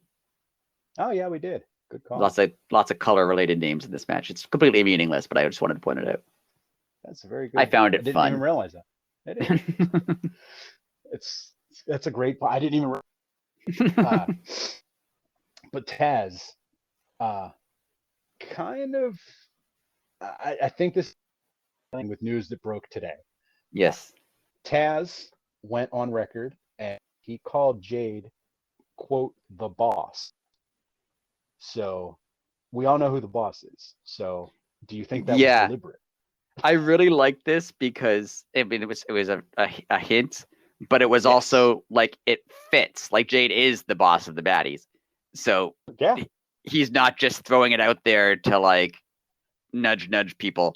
Like in storyline, it makes sense. She is the boss. So like, is it a hint? Is it not a hint? Like I think it is a hint, but they played it off in a way that it could not be. It could just be, and we just called her that because she's in charge of the Baddies. That has nothing to do with anything else. So yeah, I like it. I like it too. Now for people not in the know, if you were not on the internet today, it was basically confirmed. Maybe by now it has been totally confirmed, sure, but there's a very strong that Mercedes it will be and yes. So and there's a lot there because I mean a couple people pointed out if this had happened under Vince McMahon, you would 100% know that she's gone because there's no way Vince McMahon would let her go to New Japan. So if this would happen, there's a slight chance that, because apparently with Danielson, when he was negotiating his contract, he wanted to go to Japan, and apparently they were thinking of letting him do it. They didn't agree to anything, but they were thinking of letting him do it in order to get him to re-sign. So there's a slight chance that Sasha Mercedes wants to go to Japan, and Triple H is letting her do it because he wants her to re-sign. Like, that's, maybe she says, like, oh, I want to work 6 months in Japan and then I'll come back and I'll wrestle for you. Like, that's possible. It is very possible. It's not out of the realm of possibility. So, like, I'm not saying because she's going to be in New Japan that she's definitely left WWE. I don't know that, and nobody knows that. Right. We'll find out probably in New Japan, because if she's Sasha Banks and has her WWE theme, then she's still with WWE. If she's that's true. If she's Mercedes and has a different theme, then it's no one knows, right? So very true. We'll find out. And she could fit in. I mean, obviously she's great. Like, she's. I was talking about this to a lot of people today. She's not. Someone said, "Oh, she's the best, probably the best women's wrestler right now." And I agree with that. She is, if not the best, one of the best women's wrestlers right now. But I would even say that she's one of the best just wrestlers. Like, not, you don't have to include women in there. Like, she's her whole character, her personality, the way she presents herself, her promos, her gimmick. She's just very, very good at everything she does.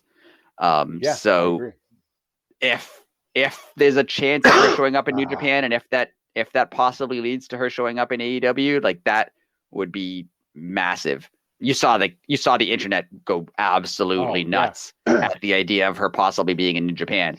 So if they have any possibility of her being in AEW, that's absolutely massive. 100% agree. I mean, that is a game changer on so many different levels. And I was thinking about this earlier today. I want your opinion on it. Do you think, if AEW signs her, do you think that's bigger than Punk? Yeah, I was thinking that too. I think it might be. Because Punk was obviously a big name, and Punk was obviously, someone who WWE couldn't have, so it was a big deal. But Punk was also like 40 something when he went to AEW. And we've seen how many times he's been injured. Like, that's not an insult on CM Punk. I love CM Punk as a wrestler, but like, when you're 40 something, you get injured more often than you do. Like, Sasha Banks, Mercedes is like 30 years old. Yeah, and she's in her prime. She's in her prime. She clearly has a following that is huge. Yes. And she's probably what AEW needs right now. Like, if Punk never came to AEW, maybe the ratings would go down, because he is a ratings draw. But at the same time, they also signed Bryan Danielson and Adam Cole and Keith Lee and Swerve, and they have Kenny Omega and everybody. Like, they didn't actually need CM Punk to be a wrestler for them. I think the women's division in AEW is very good. They have a lot of very good women's wrestlers, but they have very few. They have no superstar. Like, Britt Baker is great, and Jade is great, but they don't transcend the division because they're just so good. So, like Sasha Mercedes, like, if she showed up in AEW, she's the head. No insult to like Saraya or Toni Storm or anyone else, but she's immediately the top of that division. Totally 100% agree with you. Now that puts, I texted you earlier today with a little bit of fantasy booking on what I would do. Now, I just want your opinion. What do you do with Naomi? I mean, if they could also get Naomi, I don't think they viewed them as a team, because, I mean, they were a team in WWE. They're a good team. They're good, but no offense to Naomi Trinity. Right. Sasha's like the star. Yeah. She's the star 100%, of like 100%. Naomi Trinity is very good. Like, she's an entertaining wrestler. She's a good wrestler. I'd like to have her in AEW, but she's not Sasha Banks. So I'd keep them, maybe allied, but not a tag team. And I mean, we're jumping ahead of ourselves, but there's two potential openings here, right? There's the Jade situation with Bow Wow that he's going to potentially bring in someone to wrestle Jade, who could be Trinity, Naomi, or Sasha. Right. So that's an opening. And then we also have what we'll find out later on in this episode of Dynamite, that Saraya needs a partner. So, I mean, it could end up either way. I think for myself, Trinity / Naomi would fit better to go up against Jade because Sasha's too good for the TBS title. Like, I think she's too big for that. Like, she could beat Jade and it would be a big deal, but she's too good for that title. She is someone who you throw. We talked about Bret Hart earlier. The mistake WCW made with Bret Hart is he was WWF champion. He lost to Shawn Michaels, but it was disputed, right? So you could say he walked into WCW as WWF champion. Correct. And they had him like referee matches and like fight lower card. I think he had a feud with like Jeff Jarrett or something, which nothing against them, but like he was WWF champion showing up. Like he should have faced Sting immediately. Yes. And they could have done like title versus title type thing, right? Like Sasha Banks is that kind of person. You don't show her. Yes. She doesn't show up and like work her way up the ladder. She shows up and she's at the top. Yes. She's at the top. So that's why I'm thinking if they do hype a surprise partner for Saraya against, Britt and Jamie, it should be Mercedes if they can get her. And that immediately puts her in a potential feud with Jamie Hayter, where she should be. I agree 100%.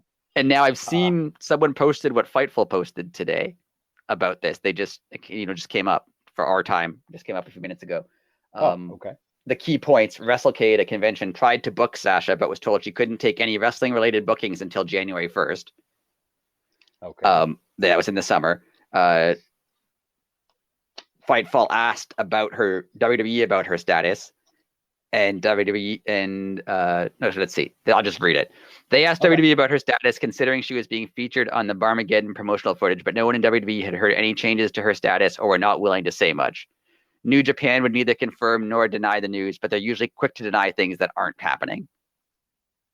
And several AEW talent were excited about the notion of her potentially joining the company. One source in AEW said she would be an anchor for the women's division and would kickstart interest in it and significantly increase viewership, which I agree with. All true. Now, book. I texted you how I would do it earlier. The dog over Sasha, aka Mercedes. Yes, that's a given. As it should be, but that's a given. Me, what I do is I get Naomi signed also. Yep. I debut Mercedes, but have her be attacked by Naomi. All right. And right in a row, like have the whole thing, like wherever she debuts, have her debut, have her come out, the crowd's going nuts, blah, blah, blah, blah, blah. She's just about to say something. I don't know, lights go out, her Naomi's music hits or whatever.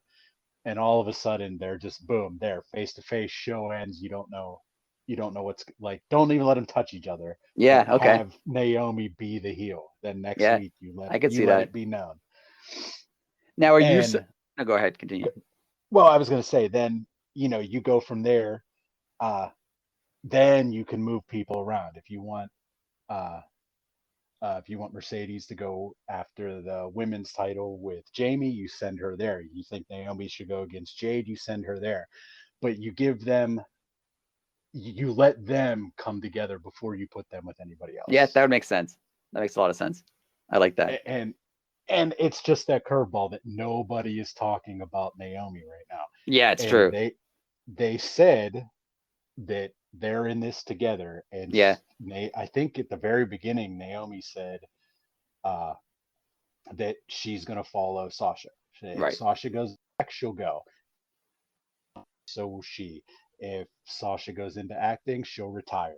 Like, she basically said she's going to she's going to follow Sasha around. So That's what I do. If you yeah, could sign I them can see that. If you could now, sign are them you both, surprised that Sasha Mercedes, for the way it seems, she's going to show up in New Japan before anywhere else? Like they say they're flying her out for January 4th, and they don't know if she'll be on screen, but like they're not going to fly her to a show and not have her be on TV if she can be. Like if she legally can be on TV, Japan. Right? They're not. If she can legally be on the show and they're flying her to Japan, she's going to be on the show. Like that's how it goes. You're not getting on a plane for 18 hours to go hang out with your buddies backstage. Right. So are you surprised because her first post WWE appearance would therefore then be in New Japan, right? So do you think she's signing with New Japan and could work with AEW, but her, primary focus is New Japan? That's a good question. Because if AEW was signing her, they would want her to be in AEW first. They wouldn't want her first appearance to be for another company. That is true. Okay, what you're gonna put me on the spot, so I'll answer the first thing that went through my head whenever you asked me that. Am I surprised to go to New Japan? First, no, and I'll tell you why. Because a lot of the knocks on former don't work in Japan because Japan works a quote unquote indie style, and right. You don't get over on who you are. Like they don't right. care who you are. They want to be entertained. Like now, like of course, if Ric Flair showed up, like they're just going to go nuts because it's Ric Flair. But right, you have to win the crowd over no matter who you are in Japan. Right, like by wrestling, by wrestling.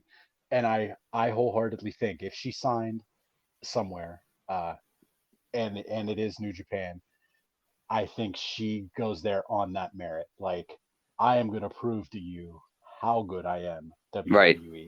Yeah.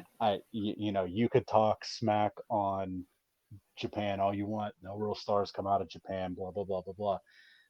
That's all not true. Like, the Young Bucks, Kenny Omega, yeah. Tokyo Dome. Like, AJ Styles had his run in TNA, but like he got big in Japan. Yeah. Like it's if you can work in Japan, you can work anywhere in the world. And I really think if there's animosity there, I think that is her middle finger to corporate wrestling, aka WWE. And I'm wondering if if she signs a long-term deal with New Japan has a working relationship with AEW, so she could easily show up in AEW. Right. Do you think that there's a chance of her signing like a short-term thing in Japan? Like, oh, I want to go back to WWE. I just want to show them that I could go somewhere else, and that I want to look like a superstar somewhere else, so that they'll pay me more. Could she sign like a 6-month deal with New Japan and then say, okay, now do you want me? Like now, how much am I worth to you? I totally could see that, and more power to her if she did that too. Right. Yeah. Because that makes New Japan. I don't want to say they're third, but that puts them as it's another place people could go for. Especially because they just started having women's matches on mainstream, like mainline New Japan shows. They're not just on Stardom shows now. They're having like she would be not just a boost to New Japan doesn't need a boost in Japan, obviously. Like they're huge, but this would be a really good way to let the general public know that like, oh, now on New Japan shows we have women's wrestling too. Right. Because someone is there, right? Yes. Like someone is going to be on that show, so pay attention. Yeah. So if I'm just playing devil's advocate, you put me on the spot. I say she would sign there. Fantasy wise, what do I want her to do? I of course want her to be in AEW, but anywhere. She just deserves respect. I don't care if she goes back to WWE. If she goes back to WWE and gets that respect, that's why she walked out. Give her credit. I just wanted to say the way that she played this, and that's not in a negative term. Like playing is a negative thing. Like, this is a very positive thing. Like she felt like she wasn't valued there, and she's gonna do whatever she wants, and then she's gonna make herself more valuable. And then whether she goes somewhere else or comes back, she's made herself she's made it known how valuable and important she is as a wrestler and like a personality and an actress and whatever she wants to do. Like she showed anyone at WWE who may be doubting her that she's a big deal. Yes. Yeah, she totally proved that she is quote unquote the boss. And she's done what CM Punk couldn't do, like what a lot of wrestlers couldn't do is, just leave. Just leave and get over on your own as yourself, and then potentially go somewhere else or come back a bigger star than when you left. And that's the thing, that for years people didn't have that option. Right. Just about a month ago, it was right around Halloween. Matt Cardona was at the airport. He did a, flight delayed. I have 45 minutes. I'm going to do an AMA. Right. And someone asked him, like, hey, now that you've been crushing it on the indies and blah, blah, blah, would you ever go back to WWE? And he said, absolutely not. And he said, nothing against Triple H, nothing against the company. He was like, I was one of the people that had the run of a lifetime there. He's like, I got to live my dream there. Right. But he was like, because of that, and because AEW exists, and because the indies exist, he was like, I make more money than I did when I worked in WWE, and I work way less. Yeah. If Sasha went to Tony, like say her contract's up and she went to Tony Khan and said, how much would you pay me? And they gave her a dollar amount and she took that back to Triple H and Triple H paid her more. Good for her. Yeah. Like, go for it. Absolutely. Like if you're using them to get a better contract, go for it. Like, that's great because that's why the competition exists, because there's always, 5 years ago, 10 years ago, if, someone like Sasha Banks, when CM Punk left WWE, what was he going to do? Like, if you don't want to live in Japan, like you wanted to live in Chicago, what are you going to do? Where you make a comparable amount of money? Like, TNA was not going to pay him comparable amounts of money. Right. No. So you had no choice. Like, you either worked for them or you didn't make money wrestling. Like, those are your options, right? Like, you work and you make less money.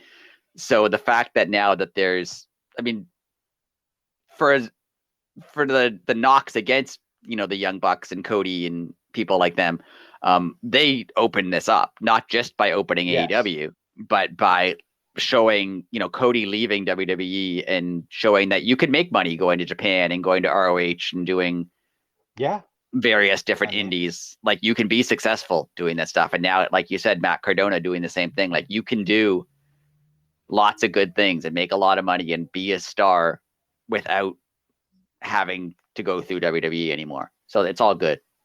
Yeah, it's all good. And like, again, I'm not just trying to sit here and bash WWE, but like, working the indies are probably a little harder. Like, WWE probably has a person that when they send your plane tickets to your phone, and like they have better catering and they'll probably make your gear for you, and I'm sure they do a lot more stuff. But that also comes with, they should 1000% do that. They're the biggest one. They're the corporate wrestling, or corporate entertainment. So of course they should do that. But on the indies, no, they're not going to do that for you, but you got to work a little harder. But there's a place like the indies can actually pay you equivalent type money. And you can sell merchandise and just make all the money yourself if you wrestle in indies, right? Like, Matt Cardona, he's part owner of the Major Wrestling Pod. Right. And that him, Smart Mark, and Brian Myers, like, they make money hand over fist doing live shows. Yeah, the fact that you can do, like, you can't do extra, maybe that'll change under Triple H, but apparently it won't, because have you heard Regal's podcast is ending? Now he's going back to WWE. So apparently that's not changed. Apparently they don't let you do things outside. So I don't understand. Like, okay, I know we got to move on, but this is the last bit, and then if you have anything to add, it's obviously not the last bit if you do, but whatever. I don't understand how a company can control, like, that couldn't be legal. I understand how they can say we made your name, Like it's your own name. Say they gave you a new name, right? Like say they named you Kevin Owens or Seth Rollins, right? And that's not your real name, and that was not they came up with that. I 100% believe you understand that. Like, yeah, Seth Rollins can't, start anything else and call himself Seth Rollins. Fine, I agree. With that. 100%. Right. But is his real name actually Tyler Black, or is it something? It's Tyler Black, right? Yeah. Okay, so but if Tyler Black does something else, he should be able to do whatever he wants. Right? As Tyler Black, and he can say, "I'm a guy who wrestles for WWE." Yes. Because he is. Like, that's who he is. Yeah. And yeah, he's using the fame that he has, but like that's what actors and actresses do. Like, exactly. Like, Christian Bale is Batman, but then he can go get be in commercials as Christian Bale, and like the people who made Batman can't be like, no, you're not allowed. Like, no, he's exactly. Yeah, he got famous from being Batman, but now he can do other stuff, right? Like it makes no sense. That's what I don't understand about the whole they're not allowed to have pro wrestling tee stores, like especially because they're independent contractors. It'd be one thing if they were paid contracts and correct. You got benefits and you got whatever. That's one thing, but they're not. They're independent. So if you're independent, that's in the name, right? Like I can see it being it can be an exclusive independent deal. Like that makes perfect sense. Like you can't wrestle for anybody else. Sure. Oh yeah, that makes perfect sense. That. Yeah. But yeah, why can't you go out and do other stuff? I don't understand. This is another long tangent, but I heard Kevin Nash on a podcast talking about trademarks. And Kevin Nash is, in terms of wrestling business, like you can say what you want about Kevin Nash in the ring, but in terms of business of wrestling, he knows what he's talking about. Yes, he does. So he was talking about trademarks and how like the NWO trademark still makes him all this money and whatever. And he was saying that one of the best things that he did was trademark things. Right. Like he had. And so someone said, oh, but your real name is Kevin Nash. So you can be Kevin Nash wherever you go. And he's like, yeah, that's my real name. I can be Kevin Nash anywhere. So they said, John Cena, can he make a t-shirt that says John Cena on it? And the host of the show, whoever the host was saying, I don't know if he can, because that's a trade. Like WWE owns that trademark. And Kevin Nash was saying, no, they may register it for wrestling, but it's his name. He can make a t-shirt that says John Cena on it. He might not be able to say, his logo or whatever it is from WWE. Or, like you can't see me, John Cena, like make it himself. Like they own those things, but it's his name.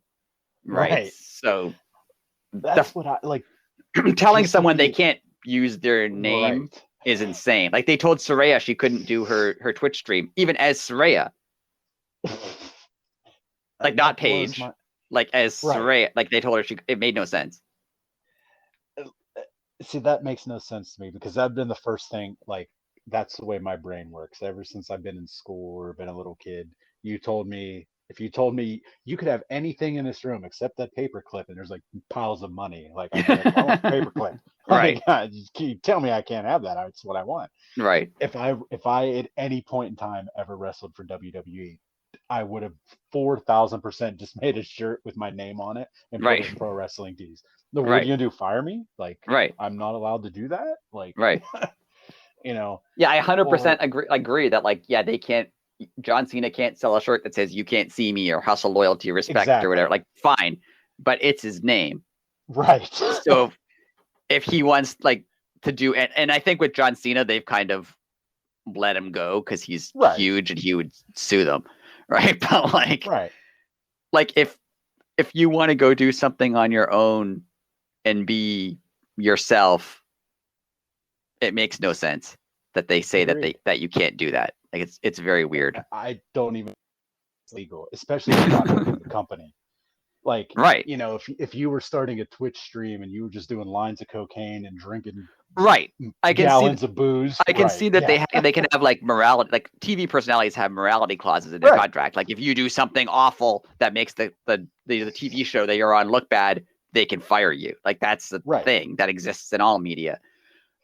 But if you're just like playing video games, like that doesn't work with like any other actor, right? Like any other actor can do anything. And this TV show that they work for isn't going to be like, no, you can't do that. Like that makes, I don't know. Anyway, moving on. Anyways, moving on. Sasha Banks is good. That's what we're getting to. Very. Well, talk about her right now too for a minute, because Tony Schiavone had yet another backstage with Britt Baker and Saraya, and Britt handed Saraya 2 tickets for, was that January 11th? Yes. I didn't write down. Okay, yes. I didn't write for January 11th, which is, excuse me, was that 6 days after Wrestle Kingdom? Yes. and Sam would point out there's 2 days of Wrestle Kingdom in 2 different stadiums. One's on January 4th and one's on like January 20th or something like that. They have 2 days. So it's perfectly conceivable to fly to Wrestle Kingdom and then fly to AEW and then fly to the second day of Wrestle Kingdom. Like it fits perfectly. Like Kenny Omega's probably doing that because he's at Wrestle Kingdom. So it makes perfect sense. And not to make it more conspiracy, but doesn't Kenny Omega have a lot to do with the hiring of the women's division in AEW? So I'm just saying, and I'm not saying Mercedes Sasha is going to be in AEW, but if I'm Triple H and she says, I want to go work this show in Japan, and the guy in the main event is responsible for hiring women wrestlers for another company. If I'm Triple H, I'm thinking she's planning something like this. I would be very nervous about conversations that are going to happen at that show. I mean, the flight from Japan to the US is a long flight. They happen to be on the same flight and just start talking to one another. You never know. I'm sure they would. Yeah, I'm sure. I'm sure Tony Khan will probably be on that flight too. Yes, because I'm sure he's going to be there. And LA is actually not that far from Japan in terms of flights. That is true. It's not a 20-hour flight from there. Yeah. Right. So, hey, never know. And it's not like Sasha's cousin is a famous person who lives in LA. Yeah. Who also has a working relationship with AEW. Yes. It's a lot of. I mean, it may not have. Like, I think I was saying to you, like, I hope Saraya's partner, if it's going to be like Tony Storm or something, which it could easily be. Right. I really hope they tell us in advance, because if they don't, if they don't tell people until the day of the show, and then she's like, my partner is Layla Hirsch. She's Tony Storm or anyone but Sasha Banks. Yes. They are going to get not a very good like they're going to be booed mercilessly. Even if there's someone that people like. Do you remember that Royal Rumble when people thought Daniel Bryan was going to win, and then he wasn't in it at all, and the 30th name was Rey Mysterio, and Rey Mysterio is like beloved. Right. Rey Mysterio got booed. Right. For the sole reason that he wasn't Daniel Bryan. So like if it's not going to be Mercedes, if it's going to be anybody else, they have to tell us like a couple weeks before, so that everyone's prepared. Agreed. I was thinking if Saraya went out and the mystery partner, and Saraya came out and was like, now my partner, Mercedes Martinez. Oh, they'd kill her. I mean, yeah, Mercedes I really think they'd have to end the show.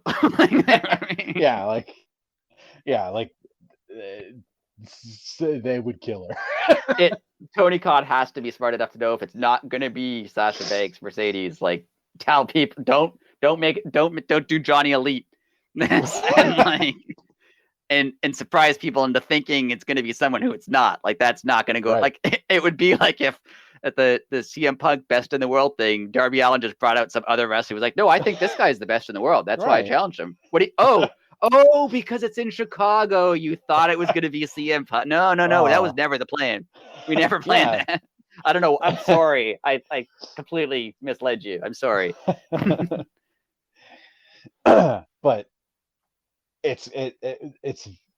we have a lot to there's a lot of scenarios here that it could be, and it's going to be one of them. That's what it comes down to. I mean, I do think there's a very good possibility that it's like Tony Storm, and I like Tony Storm, and I have nothing against Tony Storm. And if they announce that it's Tony Storm next week, that's a good match. Like, go for it and have the match. But if it's going to be anyone other than Sasha Banks, they better announce it soon. Yeah, I totally. Especially with the news coming out today about her being in New Japan, and that just if the news came out today that she was going to be at the Royal Rumble, yeah, then you don't have to announce it. Then you know it's not her, right? But because it's her wrestling potentially for another company, you better say something if it's not her. If it's not her, yes, like let the momentum go for a bit. Like if Tony Khan wants to pretend it's Sasha Banks for a couple weeks just to get people talking, go for it. But like say something before the show. And that's exactly what I said to you.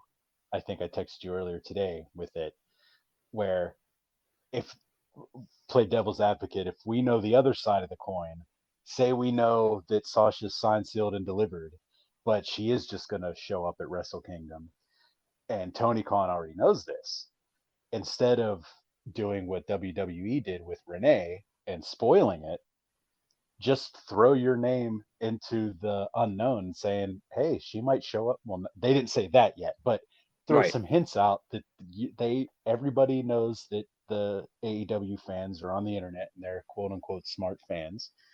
They know what's going on. So Taz saying that Jade's the boss, you're throwing these little hints out there. If she is signed with WWE, you don't got to let that cat out of the bag, because they're not going to. That's their ace in the hole. Right. But you can totally use it to your advantage and be like, hey, we don't have to deliver. We never promised anybody. Yeah. But I'm just saying, if you do that, you don't let it go. Yeah, you don't let it go to the day of the show. Oh, no. Because that would be a disaster. Total disaster. I'll tell you what wasn't a disaster, though. The main event. Yes. Great match. Tag team belts on the line. The Acclaimed versus FTR. The Acclaimed cemented. Everybody has been talking about for the past year. FTR. They wanted to cement their legacy. They did this entire year, and I think the Acclaimed, as of last night, their legacy's not cemented, but they became a legit. They were legit when they won the belts, but they got their peer respect after this match. Yeah. I mean, I've mentioned a bunch of times how the Acclaimed remind me of the New Age Outlaws, and they do. But the New Age Outlaws were never the best wrestlers. They were just the most entertaining. Like that was... Yeah. They were very entertaining, and that's not a knock on the New Age Outlaws. I love the New Age Outlaws. I thought they were great. Yeah. But they were never... When we talked about, the top wrestling tag teams in WWF at the time, it was like the Hardys or the Dudleys or the Edge and Christian. Like, the Outlaws were entertaining, but they weren't like up there with them in terms of in-ring ability. But the Acclaimed is like when you talk about top previous to the last couple matches, like including the matches with Swerve and Our Glory, you could say they're one of the most over entertaining tag teams, but like the best tag teams in AEW were like the Young Bucks and FTR and, a couple, the Lucha Bros. And you might not have put the Acclaimed with them, 6 months ago. Yes. But I think now you have to, based on the matchup they've had, especially the match yesterday. That was far, and FTR is great and the Acclaimed is great, and I like both of them. But that match it exceeded expectations for me. It totally, yeah. They hit a home run. Yeah. And when they hit the home run is towards the end of the match, whenever Bowens out of nowhere made the save after they hit the big rig. Yeah. Like the last couple of minutes, I don't know how many minutes, but the last couple of minutes of that match were excellent. Phenomenal. Even the ending. Yeah. I couldn't tell you the last time I saw a reversal on a pin in a match that was big time. Right. Like you'll see that in like a mid-card match. Or, right. Yeah. Or an opener to like, set the tone for the night, throw the people a little curveball. But right. In a big time main event match against, your two best teams, the champions and the number one contenders, to have a reversed pin. Kudos, because that did not see that coming. I was very surprised that the Acclaimed won clean, and not a shot at the Acclaimed, but I was very surprised. Here. Just based on FTR, who they are, and all the titles they have. Like I was really surprised that the Acclaimed won clean. Same here. there's a lot of rumors about FTR, about, them being close to CM Punk and them not having a storyline because they're supposed to have a storyline with CM Punk. But there's also the storyline, that the rumor of their contracts being up in, April of next year. Do you think that influenced them not winning the AEW titles? No. Like, if their contracts are up in April and they don't know that they're going to resign, like maybe they resign, maybe they don't. But do you think that if they had resigned and they were in AEW for 3 more years, they would have won? No, because FTR doesn't need the belts. Right. Do they want them? I thought it was a risk when they booked the match, because they claimed weren't ready to lose the belts yet. Right. Like, correct. They shouldn't lose them yet. So I didn't know how they were going to handle it. I thought they were going to handle it with, like, the Gun Club coming out and I agree. And interfering or something. I was very surprised that it was a clean win. Yeah. Very surprised at the clean win, and I was very surprised at how they ended the show. Yes. Well, if you did not watch, spoiler alert, it did end with the guns. Yes. But who even mentioned that, everyone thought we were going to come out. Yeah. Yeah, which I thought was cool, because I 1000% was on that bandwagon. I thought the guns were going to interfere totally. They had a little Christmas present for FTR. The Briscoes challenged them to a 4-way dog collar match at the pay-per-view, which kind of sold me on the pay-per-view, but I'm like 85%. Right. After seeing that, I can't spend any more money, but I kind of have to see that match. Yeah. I'm in the same boat. It sucks. It's like so close to Christmas, and I don't need to spend $50 on a Saturday afternoon. Like, that's what's killing me. If it was Saturday night, I don't know why that makes a difference. I know, but it does. $50. Yeah. It does. Totally does. Anyways, I mean, I'm gonna go off on a semi tangent here, but it'll be quick. All right. I understand what the Briscoes did on their social media was awful. Yeah. I don't condone it. I don't stand up for it. But if you're gonna have them in your company, I mean, they're obviously signed to Ring of Honor. Right. We aren't stupid.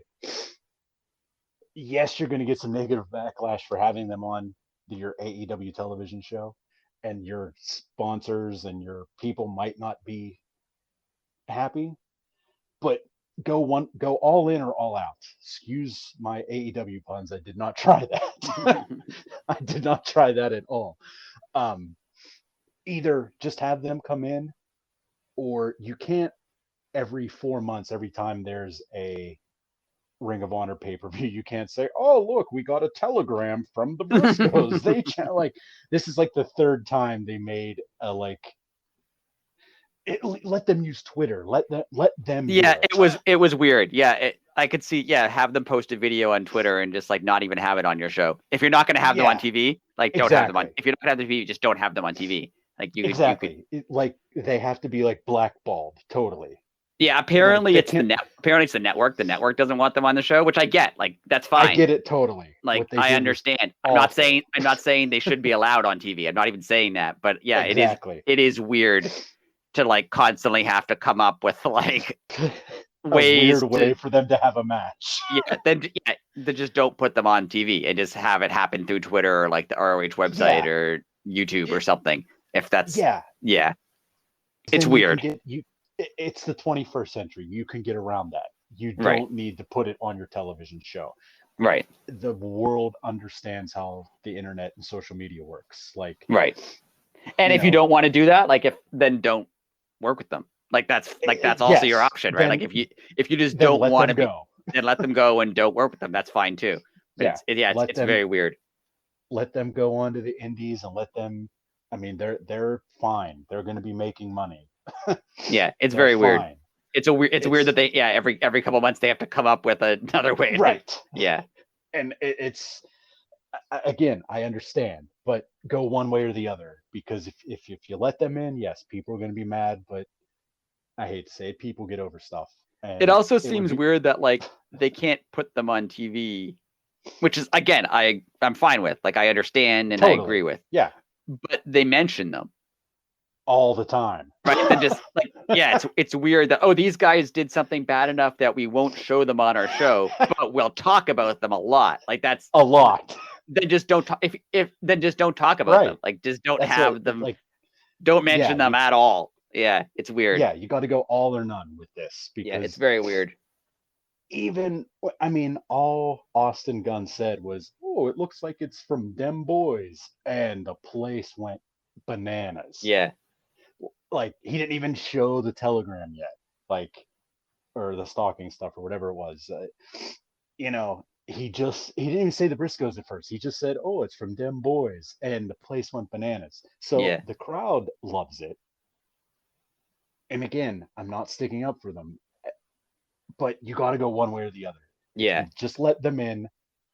I hate to say it, but the world gets over things very fast in the 21st century. It is weird to have them hired to work for your wrestling company, right. But then, we can't show them, but we can talk about it. Yeah, it's very weird. It's so weird. Then if what they did was bad enough that you don't want to put them on TV, and again, that's fine. But then don't, why are they there? Then they shouldn't work for you, right? Then they just get rid of them. Yeah, it's very strange. And unless, again, if the streaming service for Ring of Honor comes back, that's the internet. That has nothing to do with corporate sponsors. Right. Maybe Tony Khan, maybe this has been in the works since the beginning, and he was just didn't want to have like what the WWE network had at the beginning, like an influx of people that basically crashed the network for 48 hours. And I do feel like the first week. I do feel like a lot of this ROH stuff has been because he thought a TV deal or a streaming deal or whatever would happen sooner than it did. Instantly, and it hasn't. So he's kind of just like stalling. And I mean, more power to him for getting people like Dalton Castle. We talked about Dalton Castle and how the world loves Dalton Castle now. More power to Tony for getting these people TV time. But we talk about it all the time. There is only so much time. And like literally the past 6 months, I would say a majority of it it's been like 60-40, but there's been a lot of Ring of Honor stuff. It's not been 50-50, but it's been about 60-40 AEW Ring of Honor. And right. I think we're going to get over that sooner than later. I think Tony Khan has said that following this show, there's not going to be as much Ring of Honor in AEW. And I don't know if that means he's just deciding not to have as much, or if there's a reason for that. And the reason is because they'll have their own service or their own show or their own something. I hope that's the reason. I hope it is too. Even if it's like they're going to be streaming on New Japan World, or something. Yeah. Like even if it's something like it doesn't even have to be their own proprietary thing. Like just get it on something, and please have an app so I can put it on my Xbox just for me. And whoever makes the ROH website, just let them do the AEW website, because the ROH website, they're the same company, so it doesn't make any sense. But like the ROH website at least has content on it. Like it has, like if you're gonna have a website, like I think I told you, I went to the AEW website on Wednesday, the day of Dynamite, and there was nothing on it about Dynamite. Like how do you do that? And it was such a big show. Like just like whatever you're posting on Twitter, just also post that on the website. Like it's not it's not hard, right? But the ROH website is fine. Like it has the card for Final Battle. It has a little thing for each match. It has like video. Like that's good. Like just do that. I mean, I know it weirdly bothers me that their website is so bad. But like they're a huge company. Just have a website. Like it's not hard. Everybody has. I have a website. Everybody has a website. Right? Right.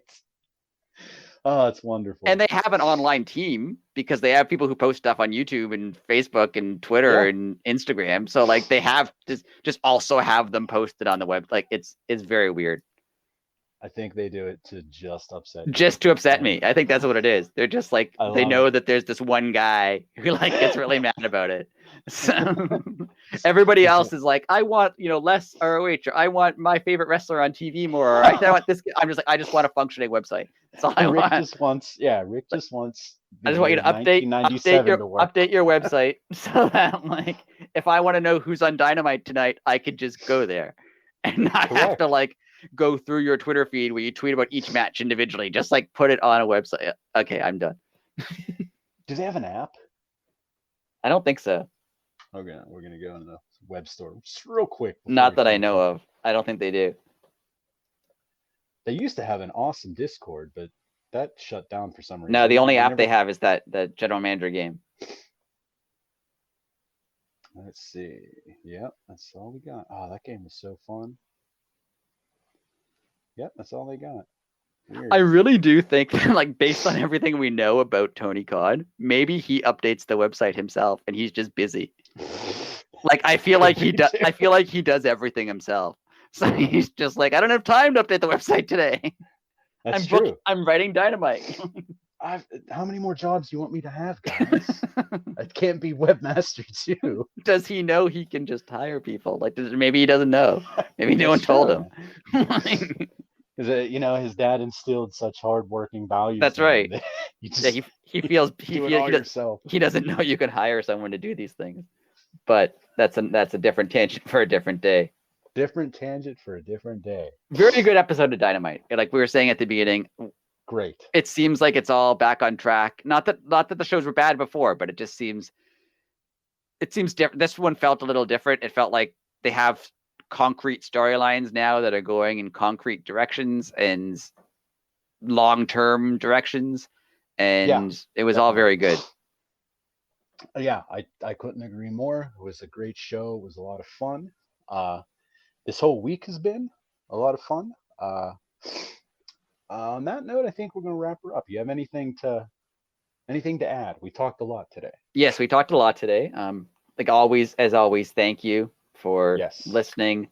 Thank you for whatever, streaming everything.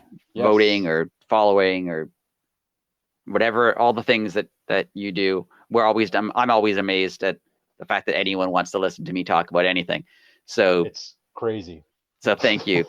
We're going to follow us, elitecitypod.wordpress.com. All of our website. Yes, it's updated occasionally too. So I didn't put the last blog post. I didn't put the last one on there because it was more of like a emergency show. But otherwise, everything's on all of our social media. We are going to have at some point probably I don't know in the near future, like a little predictions thing where we talk about what we think is going to happen next year. And if you think of all the things that happened this year, I think you were saying you could predict anything and it would happen. Yeah, like you could literally say AEW is going to have like and like hey. If someone ended last year being like, oh yeah, Cody's going to leave and wrestle at Mania, Vince McMahon's going to leave. So that's gonna change a lot of stuff. CM Punk is gonna be in AEW, super popular, and then leave, and everyone's gonna hate him. Ace Steel's gonna bite a guy. Yes, they're gonna suspend all the EVPs, like just all of them. Yes, yes. Yeah, I mean, if anybody would have said any of those last January, you would have been laughed off of whatever social network you were on. Yeah, even just the EVP stuff. Like, in the middle of October, there won't be any EVPs. Cody will be gone. The rest of them will be suspended. There'll be none. Right? And Vince McMahon, within a matter of 4 days, will just be out of WWE. You're like, what? Like, that's not it. News broke on Monday. He was forced out by Friday. Yeah, what? All these things will happen, and the year's going to end with possibly Sasha Banks coming. Like, right. Oh yeah, she walked out a couple months ago. Oh yeah, yeah. Unreal. What a year. What a year. Thank you again, everybody. It's been a honor You know, I didn't realize how much I missed this until I wasn't able to do it last week. So it was an honor to be here tonight. If we went long and bored you, deal with it, because we're just not gonna do anything about it because we had fun. We did. You know, thank you, as Rick said. It means a lot to us. That was everything that we know up until this point at 11:14 at night on Thursday before Dynamite. So I just want to say I absolutely love that you have to say everything we know up until this time, because so many things could happen tonight. Like it's so cool. Right. Just the fact that so many things can happen with so many different people and companies. It's so cool. I love it. I love it too. Like literally while we're recording this, I was not on Twitter or anything. So things could have changed that we don't even know about at this moment. So it's fun. It's the ride has been amazing, and it's just going to get better in 2023. So thank you for being a part of the ride, and until next week, later.